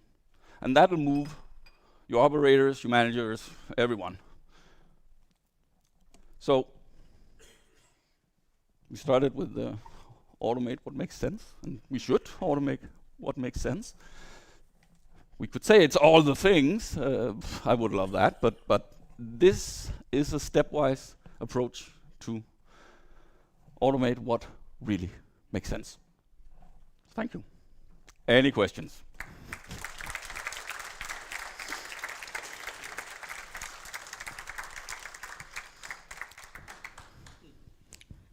Yes, interesting. Hi. Hi. Fight from Cyber Witchery. I think your ladder was missing a step, and that's the one that trips people up. I've been carrying this quote with me for the last 10 years. It's from Thorsten Dirks, the CEO of the former CEO of Telefonica, and he said, if you automate a shitty process, you end up with a shitty automated process.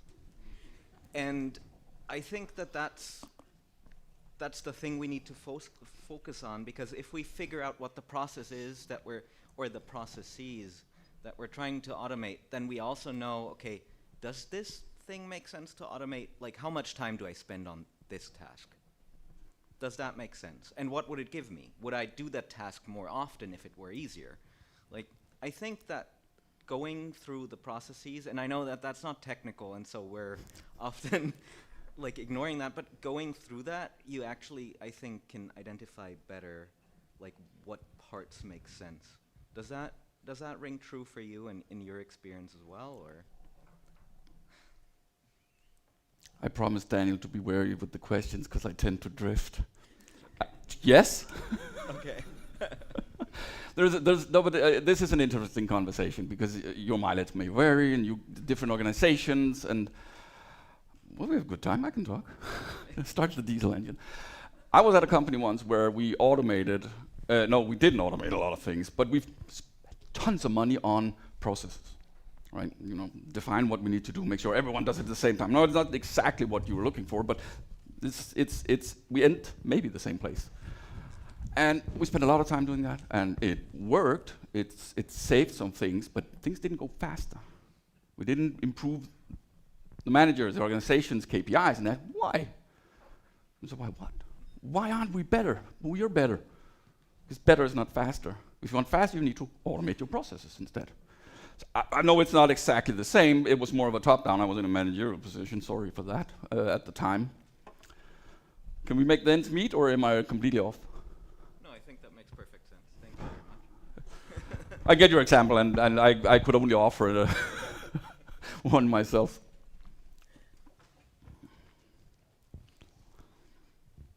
Let's go, Lasse. Lasse from Avon Group. So this sounds really, really hard. It's just, especially if you haven't done anything before. Maybe you've done a little Python, maybe you've done a little bit Ansible or Terraform. But that's not an automated process. It's not an automated workflow. It's not an automated anything. You say, and I completely agree, that we can't make network engineers programmers, and we can't make programmers network engineers outside the unicorns. In your experience, how long does it take to make programmers learn enough about networking to be good?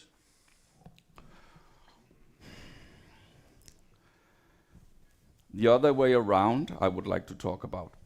That one, I used the Slack profile image of the monkey in the suit with a gun. That's my guard for that exact scenario. I haven't seen it work. It works for some of the hyperscalers, yes.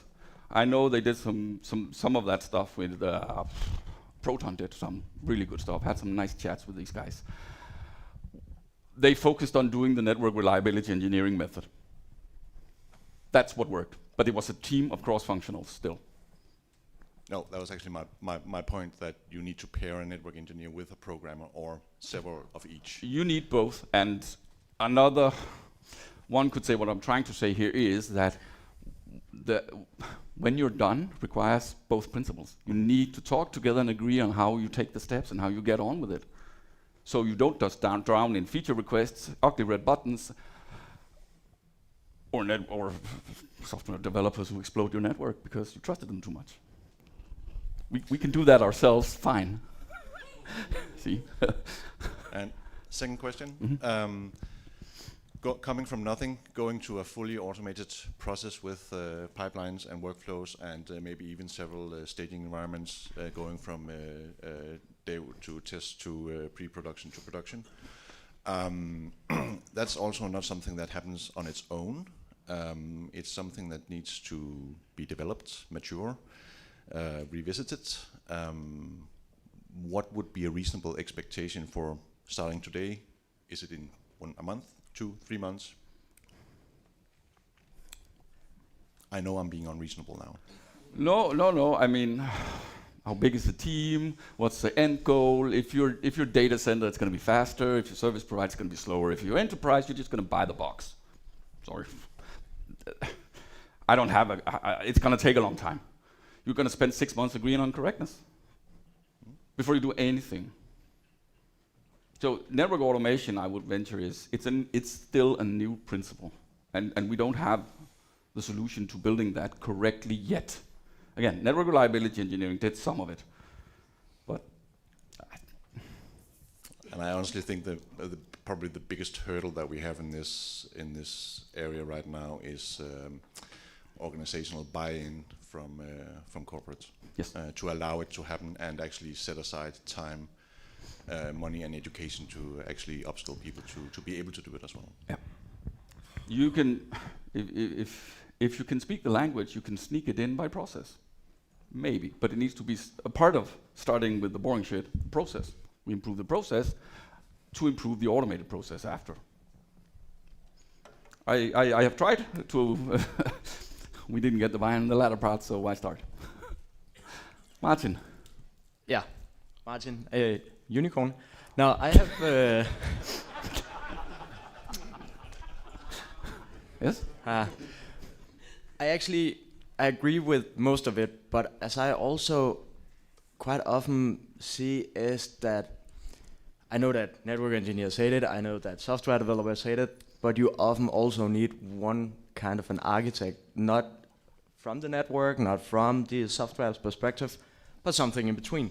You need to have I wouldn't call it a translator, but one that keeps the overview of it all. That's how I at least also see it, which if it's a step that's missing on the ladder, I'm not sure, but it's probably the resource aspect that would also make sense to make sure is an resource that's available to utilize. That's more a comment than a question. No, you are absolutely correct. And I said I was a network engineer at the beginning.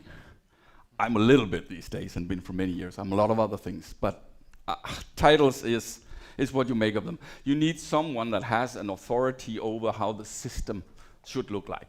Architect, systems engineering, well, I don't care. But yes, you need someone that can understand and think of this as a system. He doesn't need to be a programmer. He does not need to be understanding ISIs, TLVs. He needs to understand the system as a coherent system.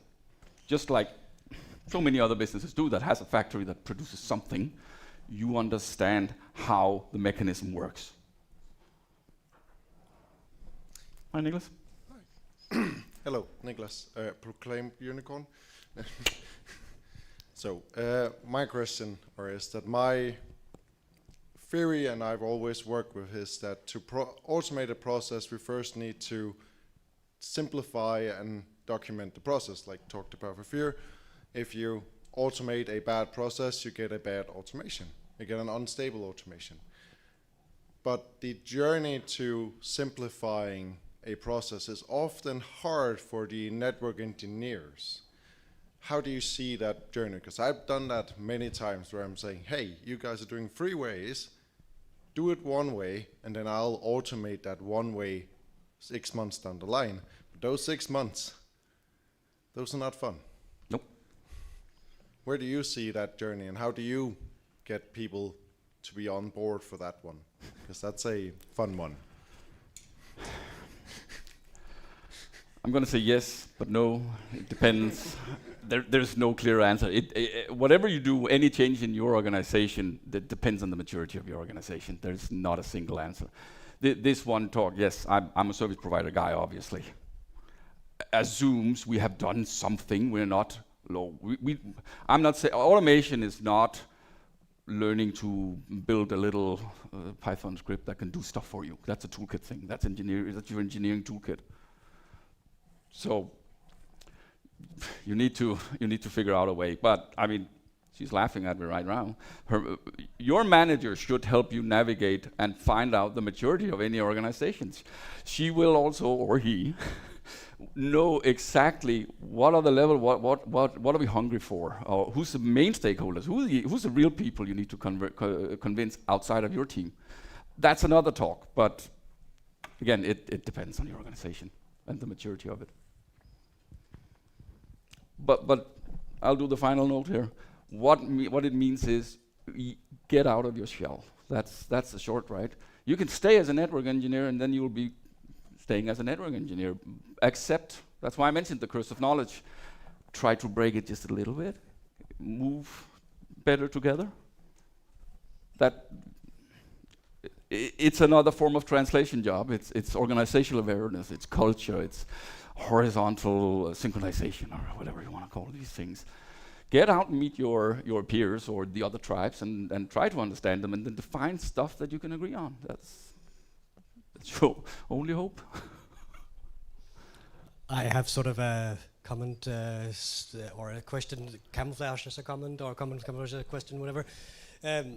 First of all, I'm really happy that we're having this discussion now, because I feel like we've had a couple of talks in this topic during yesterday and today that have sort of all complemented each other in a very, very good way.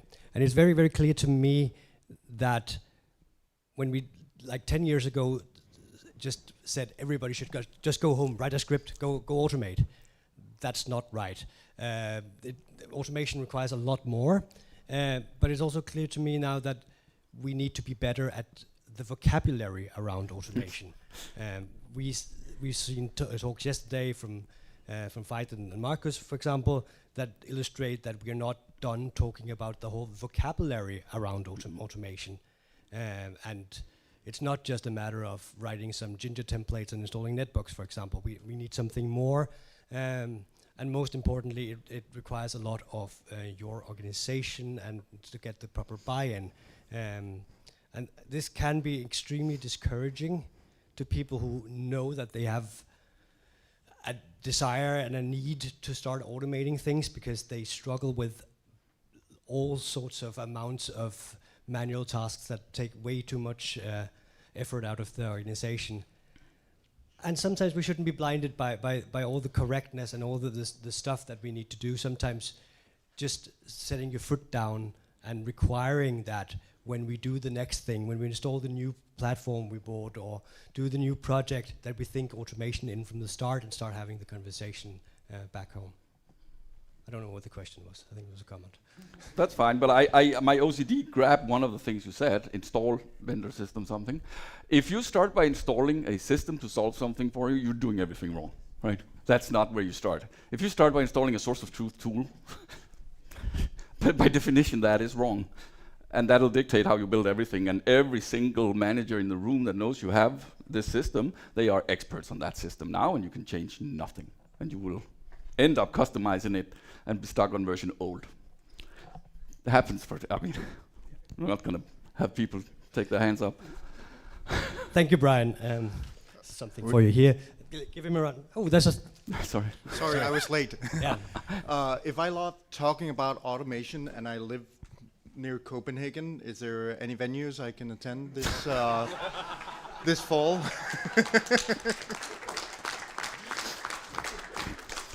That's very kind of you. I changed my logo up there. Yes, I founded a automation event. Yes. Oh, does it have a homepage and it does. That's not pronounceable by now. We'll share it somewhere. All right. Thank you. Thank you, Jan. Okay, give him a round of applause. Thank you, Brian. Thank you.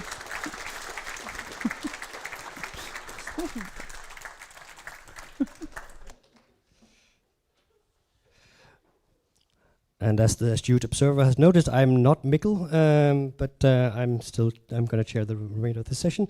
And it's my pleasure now to welcome to the stage for a lightning talk, Henrik and Peter. So give them a round of applause when they're ready.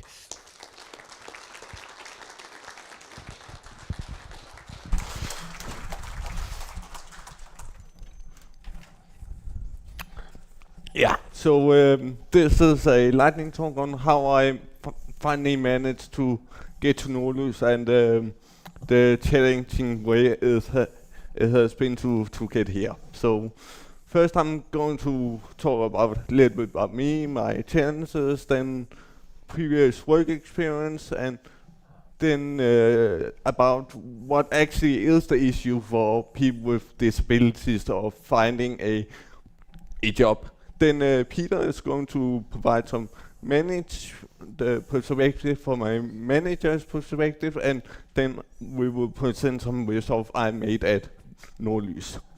So yeah, this is about me. I have a lot of disabilities, as you can see. Previous epilepsy, cerebral palsy, dyslexic, and ADHD, which makes things difficult. So education it has also been a mess from 0 to 3rd normal school. What? normal school from 0 to 3rd class, and then special school from 4th to 10, and then a STU. So yeah. Yeah, so 0 to 3rd class it was hard because as a young person trying to fit in, and when I've a lot of disabilities, it's extra difficult because what those does actually mean. So I had a support teacher trying to help me try to fit in, but as I wrote here, it was also hard. So I went to a special type of school from 4th class to 10th, where it was special school. So where it was smaller classes with more assistance because they had the actual focus of people with challenges. And then after that, I went to a STU where it was again small classes and special focus what the students actually want to learn, so we don't put into a standard schema. And then work experience. So in 2007, I went to Lund & Benson, where it was a sport department for a development company, but I actually found out there at development wasn't really what I wanted. I want to be a network engineer, so I am 1 year later, my department was sized down, and I was sitting in there alone, so I went to our server and internet provider, Triple IT, where it was I had a actual contact person, so that was made things much easier, and I was the extra help. People could ask me, Henrik, can you help me with this? And I had some special type of tasks, so I knew a little bit what I should be doing. But then Corona hit, and they also had to size down. So then I took a CCNA, trying to so that hopefully would provide some interest from other people so I can get a job. So in 2021 I went to Intembus, but my experience with that company, they didn't have the they didn't have the basically they was too busy, so the learning experience I felt it was not very good, and basically it was too busy, so didn't have a contact person, and I got harder and harder tasks. Actually, they expected more from me what I actually could do, so didn't feel safe and overlooked. And finally, last year I got my dream job at Nordlys. So why is it this hard to find a job? Because we don't fit into the 37-hour rule. And I heard just yesterday different people, different companies count non-37-hour jobs differently. And there are also many unknowns when you hire a person like me, because what are we actually saying yes to? So also I say part-time work, I'm feeling as the weaker candidate because I can't fill out all of the things in the job annonce. So getting a job often requires me to know someone directly in the company to get me sneak in by the back door. So I met Peter last year at the DKNOG after I've known a lot of people, so he got bogged down by lots of people. And then a few months after I got this job, and I posted on LinkedIn, so that got a lot of attention, which I'm very glad for. So how to work at Nordlys? Basically, it's awesome because I'm getting I have the freedom to look into what I actually want to look at, so I don't feel the hurry, and I'm getting need to be done tasks so again, so the pressure is not there, and the support is there I need, and I don't feel scared to ask for help, and I'm having great colleagues, and as part of this work, I'm getting to follow these interesting type of conferences, so I can focus on that rather than work plus conferences, which can be rather exhausting if you can't handle a full-time job. And then I will hand it over to Peter. Yes, thank you. Yeah, so Henrik asked me to come on stage to give you a little bit of insight on how it is to actually have a flex jobber under you as a manager. And I will try to make it brief. I said that to Henrik, I can talk a lot. So hiring a flex job worker, one thing that you need to remind yourself of as a manager is to be open-minded, because people come in all different shapes and sizes. Then you also need to sort of balance this, what is nice to have versus need to have in your everyday tasks, because you can actually get some very affordable workforces from hiring flex jobbers to do those need to have tasks that is always being put on the back burner. So I think that is worth actually looking into. One thing that I know, at least from Henrik, is that flex jobbers are very eager to provide to society and provide to your company. So they are really eager to work, highly motivated workforce. Just be a little bit ops on some of the local rules and salary models that might exist. Here in Denmark, it's very affordable because actually some of the funding for Henrik's salary is paid by the government or the municipality, which makes it an easy yes to actually hire in. And then some HR systems don't really align very well on part-time and flex-time workers. So also be prepared if you hire some flex workers that work with your HR in order to actually accommodate the systems and know where to adjust things and stuff like that. So building a safe work environment is something that we're looking into and have done. For Henrik, this means that I've made some safety nets, some agreements with friends and family, so that if he doesn't feel safe telling me or his colleagues how bad it is at work, he can always tell his friends and family, and they will actually call me so that we know that everything is okay with Henrik. Also, it's good for you as a manager to know where to reach out. It can be health insurance at work. It can also be councils from the government or whatever your flex hire needs to use for that.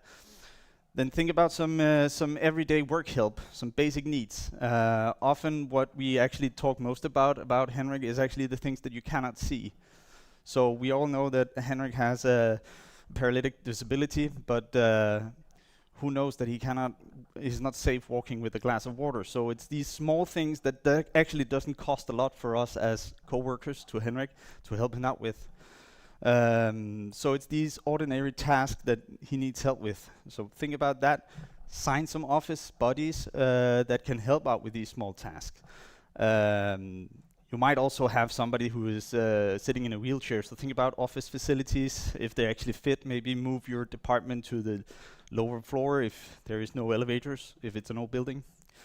Special equipment. Often people know what they need. So ask instead of just assume. Work-life balance. Also be prepared that it's a mental toll sometimes on people, especially with ADHD, to attend large conferences. So they need some work room for treatments and rest and stuff like that. And then when ideas hit, don't reject them. Just answer or get those ideas out of them, especially if it's at night when Henrik had some time to rest up, he gets some things. He writes me. And I've made the agreement with Henrik. I will read whatever you write, but don't expect an answer all the time. Yeah. And then align with teams and departments, because you want to limit some of the tasks that comes from other departments. We all know that you have some good people and then you borrow them out for different tasks, or different departments actually come in with tasks to your department. Make sure that you have an agreement that you actually limit the task and the people that are pulling in your flex workers, because that could be tiresome as well. the hidden benefits of actually building a safe work environment is that this is something that most of us need. We are a special breed, all of us engineers, software developers. We could all benefit from having a safe work environment where we can actually dare to tell about our strengths and weaknesses in our everyday job, so that we as managers can actually help overcome those small challenges that you think are actually something very big but might not be for other people. Yeah, and then just building a safe work environment doesn't actually take up a lot of time. So it is something that should be done. It matters to every employee. Go through some of the results I've managed this short time at Nordlys. I've done some routing optimization. Blizzard, I've cut that in half because we were, for some stupid reason, routing traffic to Stockholm for no reason, and Zealand customers will cut 3 milliseconds of that due to some internal routing between us and our provider, and JRoot, I managed to cut that by a lot because we were hitting a anycast node in the USA for no reason, because there are stuff in Europe, and we didn't have a route to b.rootservers.net because our provider was getting that was local AS BDP community, so we didn't get the route exported to our network. And I've also made some dashboards in our new service now, so we are transitioning to that. So I took that task and just made our department ready, so Peter are not in rush mode yet. We have to make this ready, and I've looked into RPKI, ROV, and inform about ASPA. So we have ASPA on our network. And questions, comments?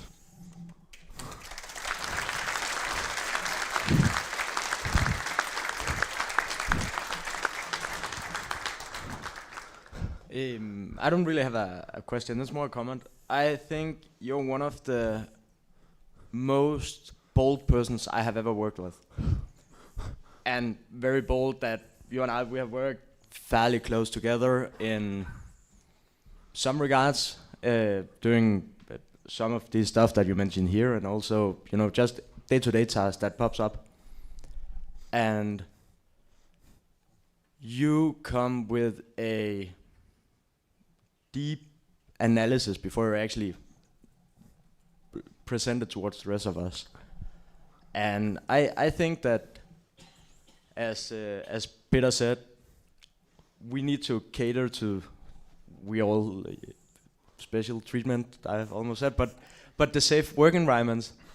But we can all learn from each other, not just you from us, but we could all learn from you, because you actually then take your time and deep dive into the task. So this is more a, I'm proud of you, and I think you're very, very bold and a cool person. So thank you. Thank you, Martin.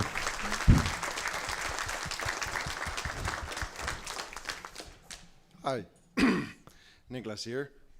So I said before I'm a unicorn. Where does the unicorn come from? Yeah, I have a few diagnoses myself, but let's not start counting because there's a few. But ADHD and autism and stuff is a part of that. And I will say I have gone through some of the stuff you have, and I can just support you in saying primary school in Denmark. I don't look back at that with much happiness. So I support you, I understand you, and I've seen your journey, and I've done the journey that you have. And I want to say also to everyone in the room that when I look around my departments, in the places I've worked with IT people, especially networking, there are few people who might not have visited a psychiatrist and been told what they have. But I know the signs, and I have gone to some colleagues like, do you know that you're doing this XYZ, that you're likely in this area? So I'm happy for it. I know all the struggles you've gone through. I've gone through them, a lot of them myself. So I support your journey, and I hope all the managers see that, yeah, in IT you can't avoid ADHD and autism. Good fucking luck. It's not gonna happen. So I support you, and it's very nice seeing a journey like yours. Thank you. Thanks.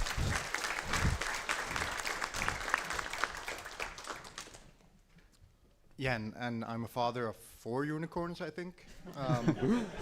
So how well do you think the municipality was at guiding you into the possibilities you had and giving you help to get there? It was very difficult because I was basically jumping from job to job because of connection. But when Corona hit, it's basically I know what I wanted to do, but the jobs in that sector was basically nothing. So it was extremely hard doing that period, and it's basically the Intembus job I got was again through a connection, but as I said, it did not turn out well. So we are in a very bad position as people with disabilities. Yeah, thank you. Yeah, I can also just briefly comment that even though Henrik and I, we were Fergus together last DKNOG, he actually did a real job application along with all of the 5 other people that I was looking for. So it was not because he was just immediately hired in. He was actually taken into consideration. Of course, having heard from friends and the DKNOG community, the references was an easy check off, right? So yeah. Lasse? Hi, Henrik. I just want to say I'm so proud of you. This is actually the most emotional talk for me today. So thank you very much, Henrik, for coming here and showing this, because you've not had it easy. You were not able to take the normal route that everyone else might have with education and so on, but you took it upon yourself to write stuff on LinkedIn, get noticed, and you showed a very, very good post that you did with a lot of views, and I just want to say that's really cool. And you came here to DKNOG because you knew what you wanted to do. You just didn't know really how to get into it. And then you ended up with Peter, and I just want to say thank you, Peter, for taking such good care of Henrik. It's a pleasure. Thank you, Lasse. Yeah.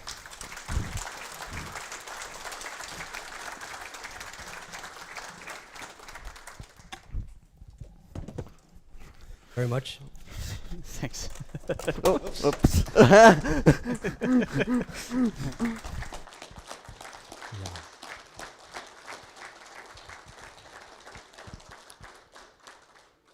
All right. I think we can do handheld. Okay, fair enough. But then you don't have to introduce yourself. Good idea. I hope you don't miss me. I was just out looking at an incident, as you know we all do sometimes during DKNOG. It's time for the quiz, so don't run away just yet. There's an exam, yeah. There's presents, there's Swiss chocolate, there's, yeah, it's only chocolate. I hope you like chocolate.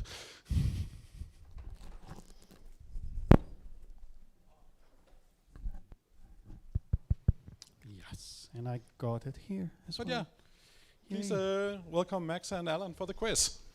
Yes. Thank you.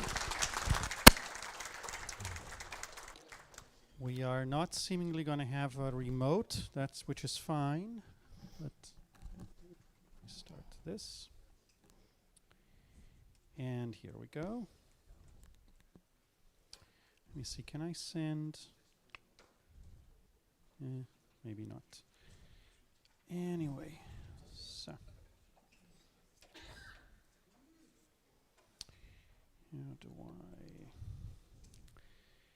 How do I maximize it? Full screen. Full screen, yeah. Go full screen, come on. Enter full screen. There we go. So, you should see the number. We have Okay. We're waiting for you to join. Yeah. I have a microphone. Oh. Too, Oh. yeah. Oh. Okay. Otherwise, I'm mostly here just for the identity.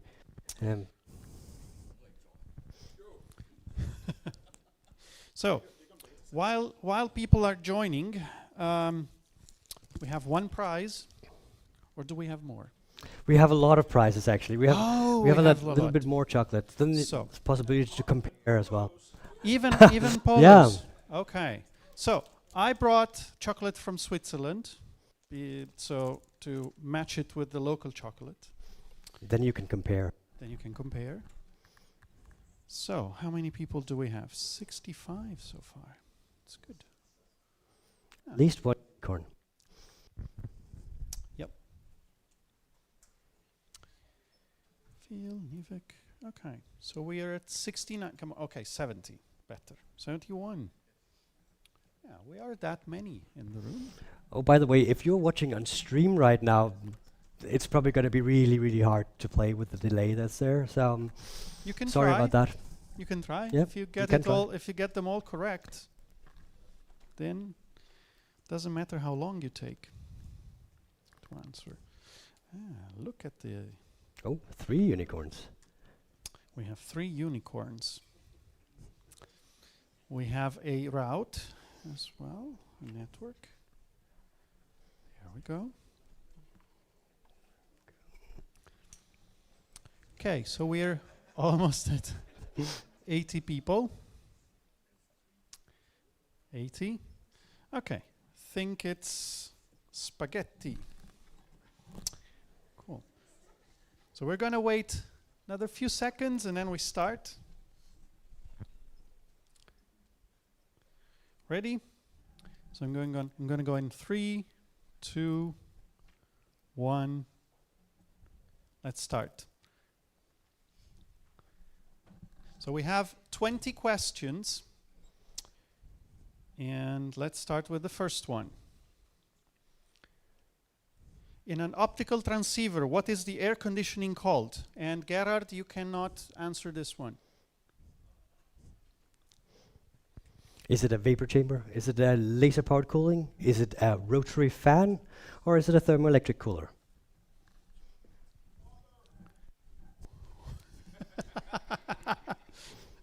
Water. Okay, so thermoelectric cooler. Gerhard, did you get it? Correct? No, you should be playing. Come on. Oh. Okay, so this was just to warm you up a bit. How is it?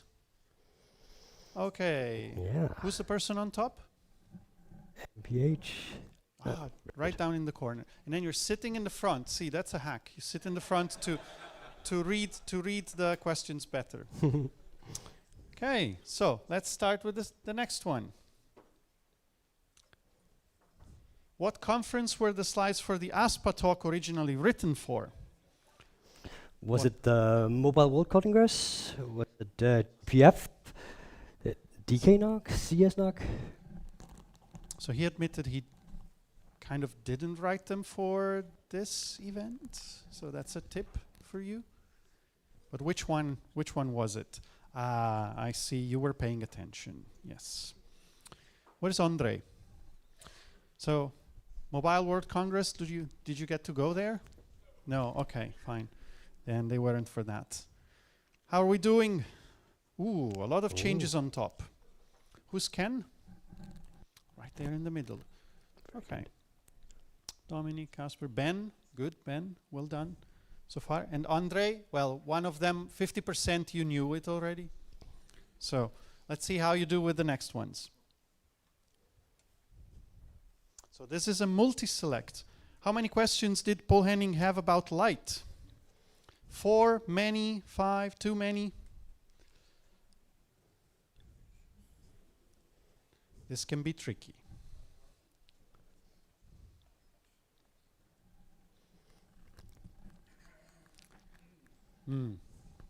Is that a sign you weren't sure about? Yeah.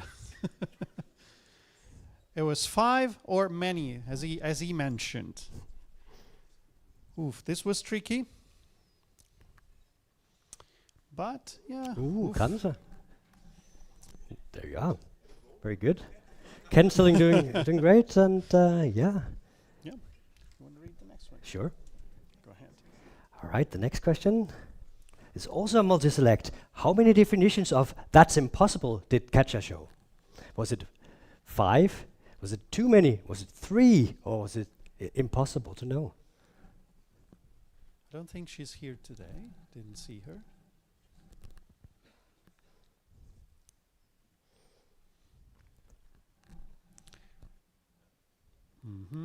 Let's see.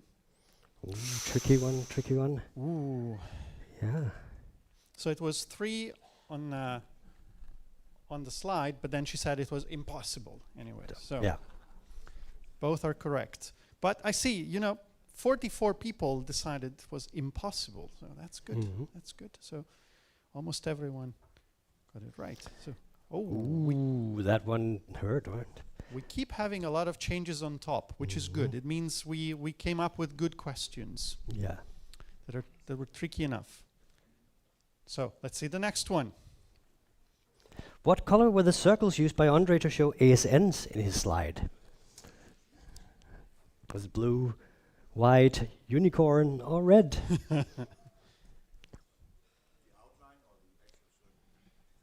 Yes. Yes. So the question we got in the front was the outline or the circle itself. It was just white. It was just a white background in the circles there. But good that at least 24 people got it. Tricky question. So yes, the answers are randomly managed by Kahoot. So yeah, we don't assume any responsibility for that. Well. Okay, how are we doing on top? Ooh. Who's Margar? See that sitting in the front helps. Yeah. We've had most of the leaders have been in the front. Good. Yeah. So, yeah, going away. So, let's see the next one. What number are we? 6 of 20. Okay. What color was the T-shirt Gerhard was wearing while presenting? Oh, this was it should orange? be easy. Was it shiny? Was it yellow? Was it blue?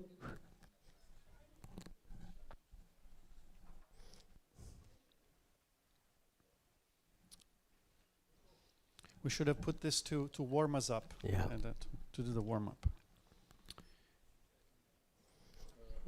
Okay. Blue, really? You just need to look at him now? Yeah, but at least 9 people thought it was shiny. I can yeah, I can get maybe yellow because, well, almost, but yeah. Okay. Has anything changed on top? Ooh. Still there. Yeah. Getting locked in a little bit Good. on top. Let's see. Prepare for the next one. According to Norwegians, what is the MTU size of an RFC 1149 network? Is it impossible to say? Is it 1500? Is it over 9000? Or is it 1408? Ooh. It was maybe 1500. There was some reservation around it, but I see there was a good distribution of answers there. It's impossible to say, or over 9K. So jumbo frames over pigeons. That would be a good one. That's actually a good idea. Yeah. 1st of April is coming up. Okay, not much has changed on top. Katja's back on the board. Yeah, there's still 400 points between first and second, but the difference between second and third is amplifying. Yeah. Let's see. Ready for the next one? Let's see. What is the favorite coffee drink of our barista from yesterday, from day one? Was it the chai latte, frappuccino, ristretto, or mocha? You would know it if you talked to him. I talked to him, but I don't know it. And I don't drink coffee either, so this question doesn't come from me. But It's so that next year, if you got this wrong, you know you have to go and talk to the barista and get a coffee, so you can get the question right. Yeah. It's a little bit of an equalizer, I think. We'll see how that affected the scores. I wanted to discuss like really frappuccino, because that's not what we tend to have in Italy. As you know, I'm originally Italian, so frappuccino not really. Mocha I can understand. So let's see. Anything changed on top? Oof. Yeah. New people on the top 5. Yeah. 3 participants lost their answer streak of 3. So that's a good one. So next one. Kai presented work done at DKNOG16. What's the name of the colleague he did it with? It was mentioned in the first slide. Was it Max? Was it me? Brian, Bernd, or Bert? Have you ever met Bert? He used to be an important figure at the RIPE meetings. Sorry? It was Bernd, not Bert, not me. I didn't help with that. Not Brian. Okay, good. Has anything changed? Ooh, there's a bit of It's getting closer at the top as well. Closer. Good. So next one. Yep. Let's see. What kind of crime was the first cybercrime? Was it phishing? Was it insider trading? Was it wall hack? Or was it denial of service?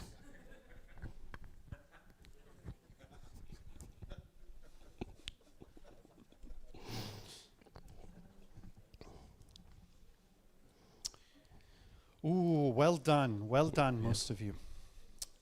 There was really someone who said wall hack? Just really?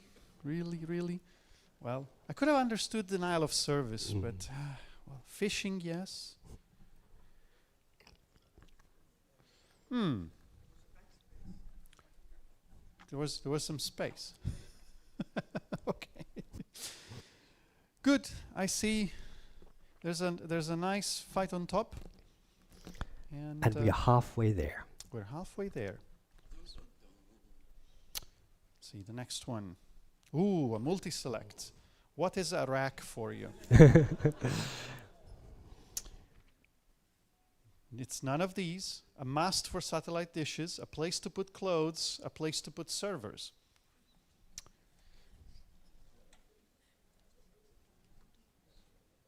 So if you paid attention, it should be easy. Paid attention yesterday. Good. It's none of those. Like 2 people went that way. Okay. This shouldn't have changed much on top, I think. We're there. Yeah. Yep. Let's see. See for the next one. What does DOD mean? You should have paid attention for this one, because it's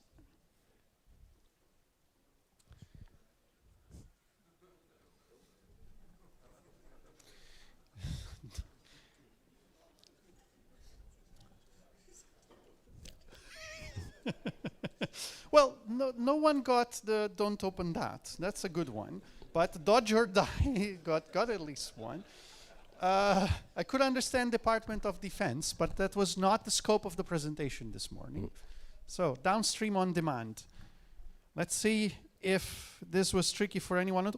Ooh, we have a change on top. This is exciting. Ooh, this is getting more and more interesting. Yeah. Good. Okay, ready? Sure.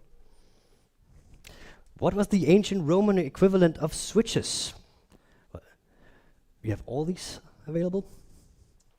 Mentiones, calzones, mutaciones, Toblerones. Could be either of those.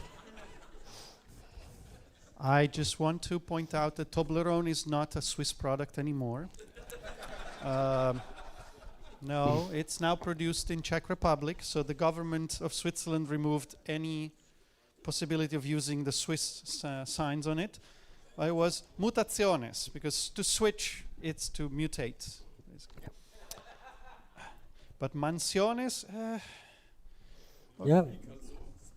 the calzones and toblerones, yes, 5 people. That's a big in total. Okay, well. Did anybody on top got? Ooh. Who's PKR? There. Okay. Good. So you have a good advantage so far. Let's see. And Lasse, highest clamber. Which you're the that one. Good. So keep on doing that. 3, 2, 1. Next. What does an inbound need according to Ben? Ben, you can't get this wrong. Is it a new direction, a new strategy, new shoes, or a new car?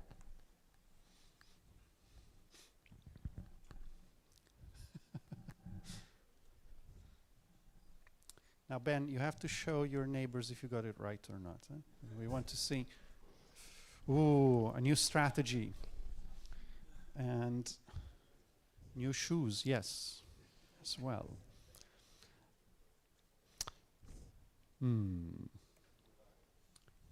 How's the top?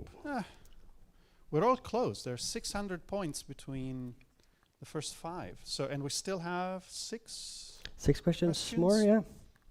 Yeah. Let's see. When was the very first DKNOG event held? No, Lasse, now you're leaving now.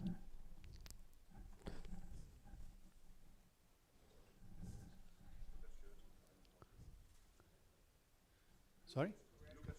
Look at your shirt, yeah. But you're sitting in the front. That's another hack. So people can't look at your shirt to figure out when it was. So this one might be controversial, but the first DKNOG event, not conference, but event, was in 2009.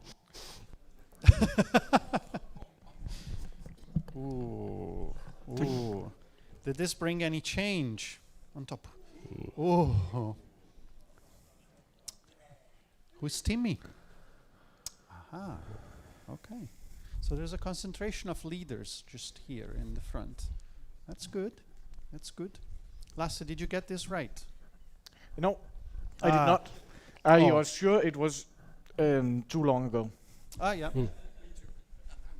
Okay, I see that. So, next. What feelings did Markus Stuckbar tell us YAML file give us? Amazing feeling, fear, or nothing at all? This could be tricky.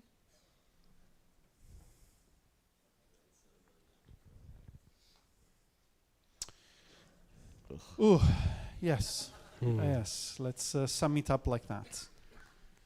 Who loves YAML files? Who said they're amazing? Okay.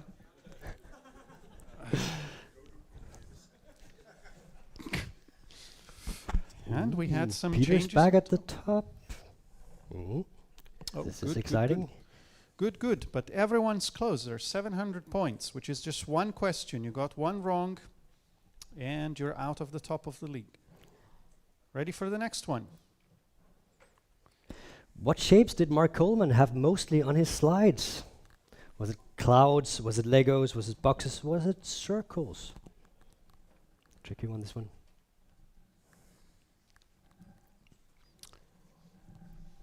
Did you pay attention? Did you look at the slides, or were you paying attention just to your laptop? Laptop shaped is not an answer. Laptop shaped. So there, there there was a bit of a hint. If you see boxes, is the only one who didn't have an exclamation mark. So there was a hint embedded in the answers. Okay. Legos. He mentioned Legos, but it wasn't Legos there. And in fact, new people on top. Country on top. Yeah. Let's see. This is number 18. Yeah. 18. What did the IT director of a municipality tell us we were smearing on ourselves during Signe and Sophie's talk? This is a long one, but...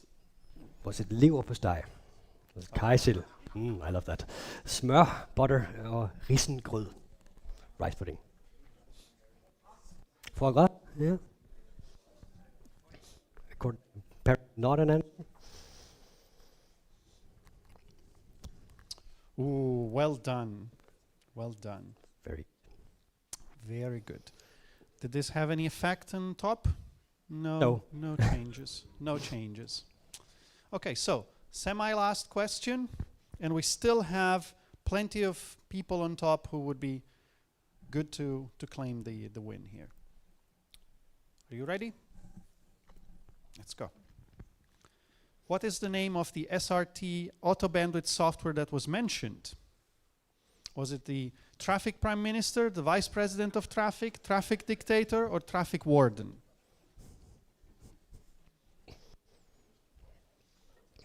I'm actually not sure which one it was. No. No. I wrote the question, I remember. Yeah. But yeah, good choices, all of them. No. No, this is wrong. It was traffic dictator. Oh, okay. Oh. Okay. Apologize. But it was 50-50. I copy pasted everything into Kahoot, so it's my responsibility. So apologies to all of you.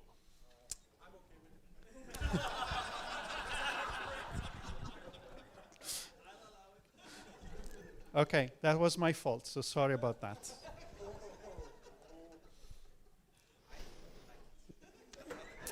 Interestingly enough, it's not changed the top 5 very much. Just swapped it around a little bit. So it means you either got all of you got it wrong, and then or right then wrong. Okay, last question here. It's a multi-select, so it should be easier. How many scene did we have on stage? Did we have half of them? 3, 2, 1 at a time. Yeah, that's half, not 1 or 2. It is That's half.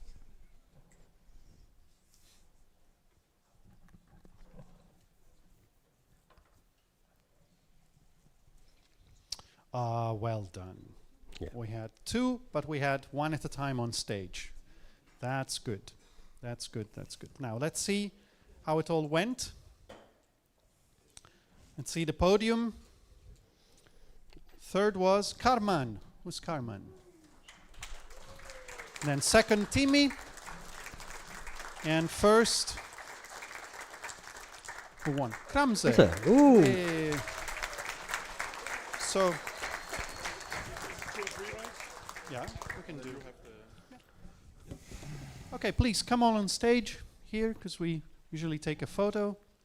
If you're one of these 3.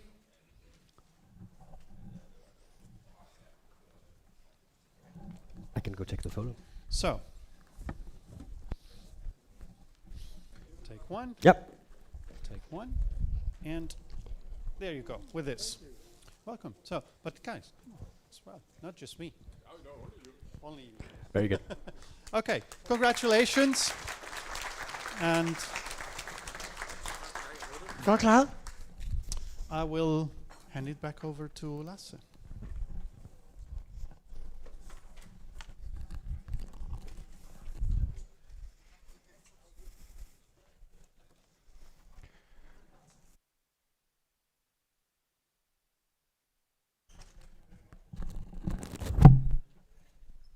Thank you very much, everyone, for coming.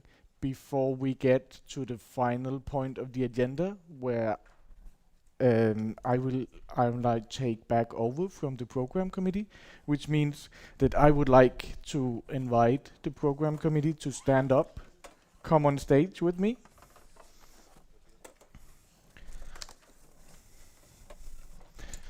I know this year in the program committee has been particularly hard for everyone. But please, these 4 guys have really made a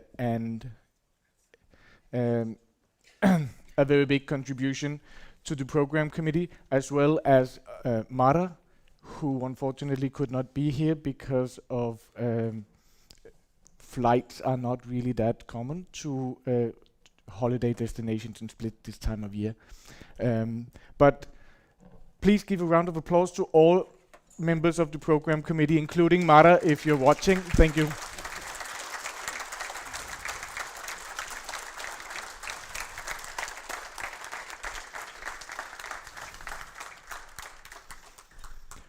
Thank you very much, guys. And this is then the end of 2.5 great days.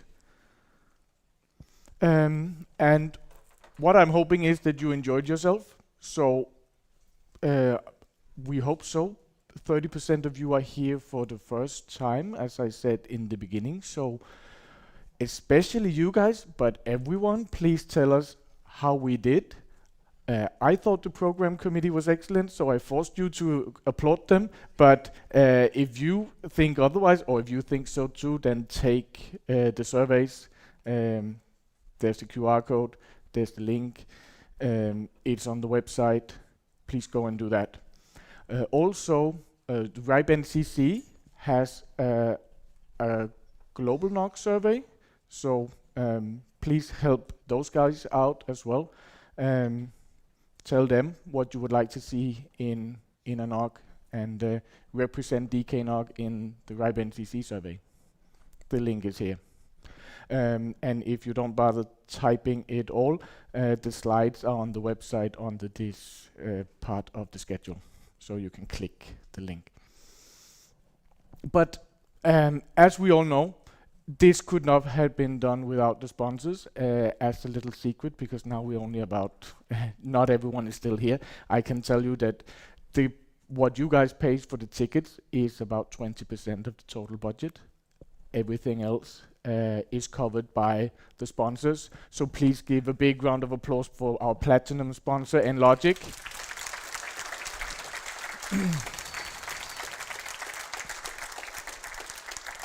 Who, by the way, also showed us a very great time last night. And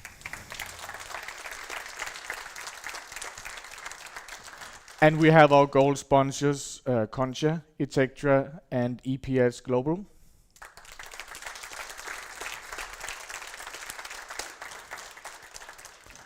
All of the silver sponsors, Flex Optics, Prosa, NetNode, NextGen, Fritz, DKIX, Smart Optics, and AV System. All of them. And as I said, they are all right out here. So I hope you have had a chance to talk to them while you were here, because that is really what we are all here for. And of course, the coffee sponsor, Interlink. I hope you all had great coffee. And the barista was even mentioned in the quiz. So thank you, Interlink.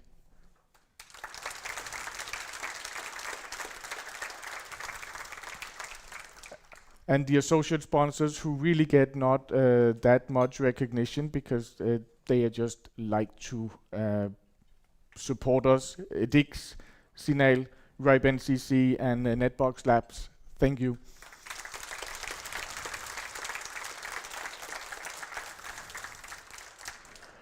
And that really concludes this year's DKNOG. So now what are you going to do?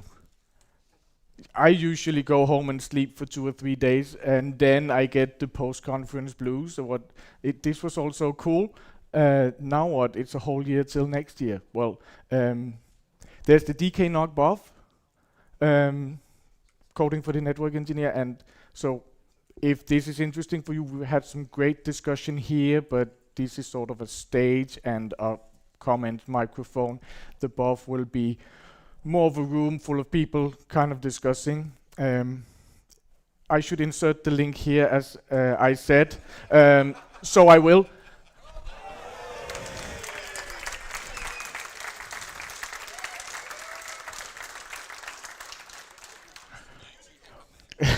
Alan graciously helped me, so go in there, sign up. And as I mentioned, if you can help sponsor, participate, host the event, let us know, either this event or some future events, because this is really something that we are trying to start, so we don't just see each other once per year, but maybe these kind of smaller events a little bit more often. And there's the mentorship program, of course. Have a sign up to get a mentor or get a mentee yourself to kind of help out new kids joining the industry, or if you need some help yourself. It can be really rewarding either way. trust me, I've done this a couple of times, and it's been great each time in very different ways. So please do that. And of course, participating in DKNOG, you don't actually have to run for the board and be part of the board, but you can show up at our general meeting. It's on May 27th. It's very hyggelig if you join in person, but it's also possible to join online. So use the QR code. And then, of course, all year long we chat. Some days, some weeks, it's just morning, and then nothing else going on in the Slack channel. But very often we have some cool discussions, comments, bantering.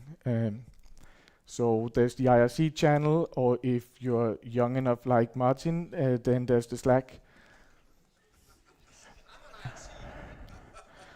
And then DKNOG16, same time, same place, Thursday and Friday, beginning of March next year. Please be here.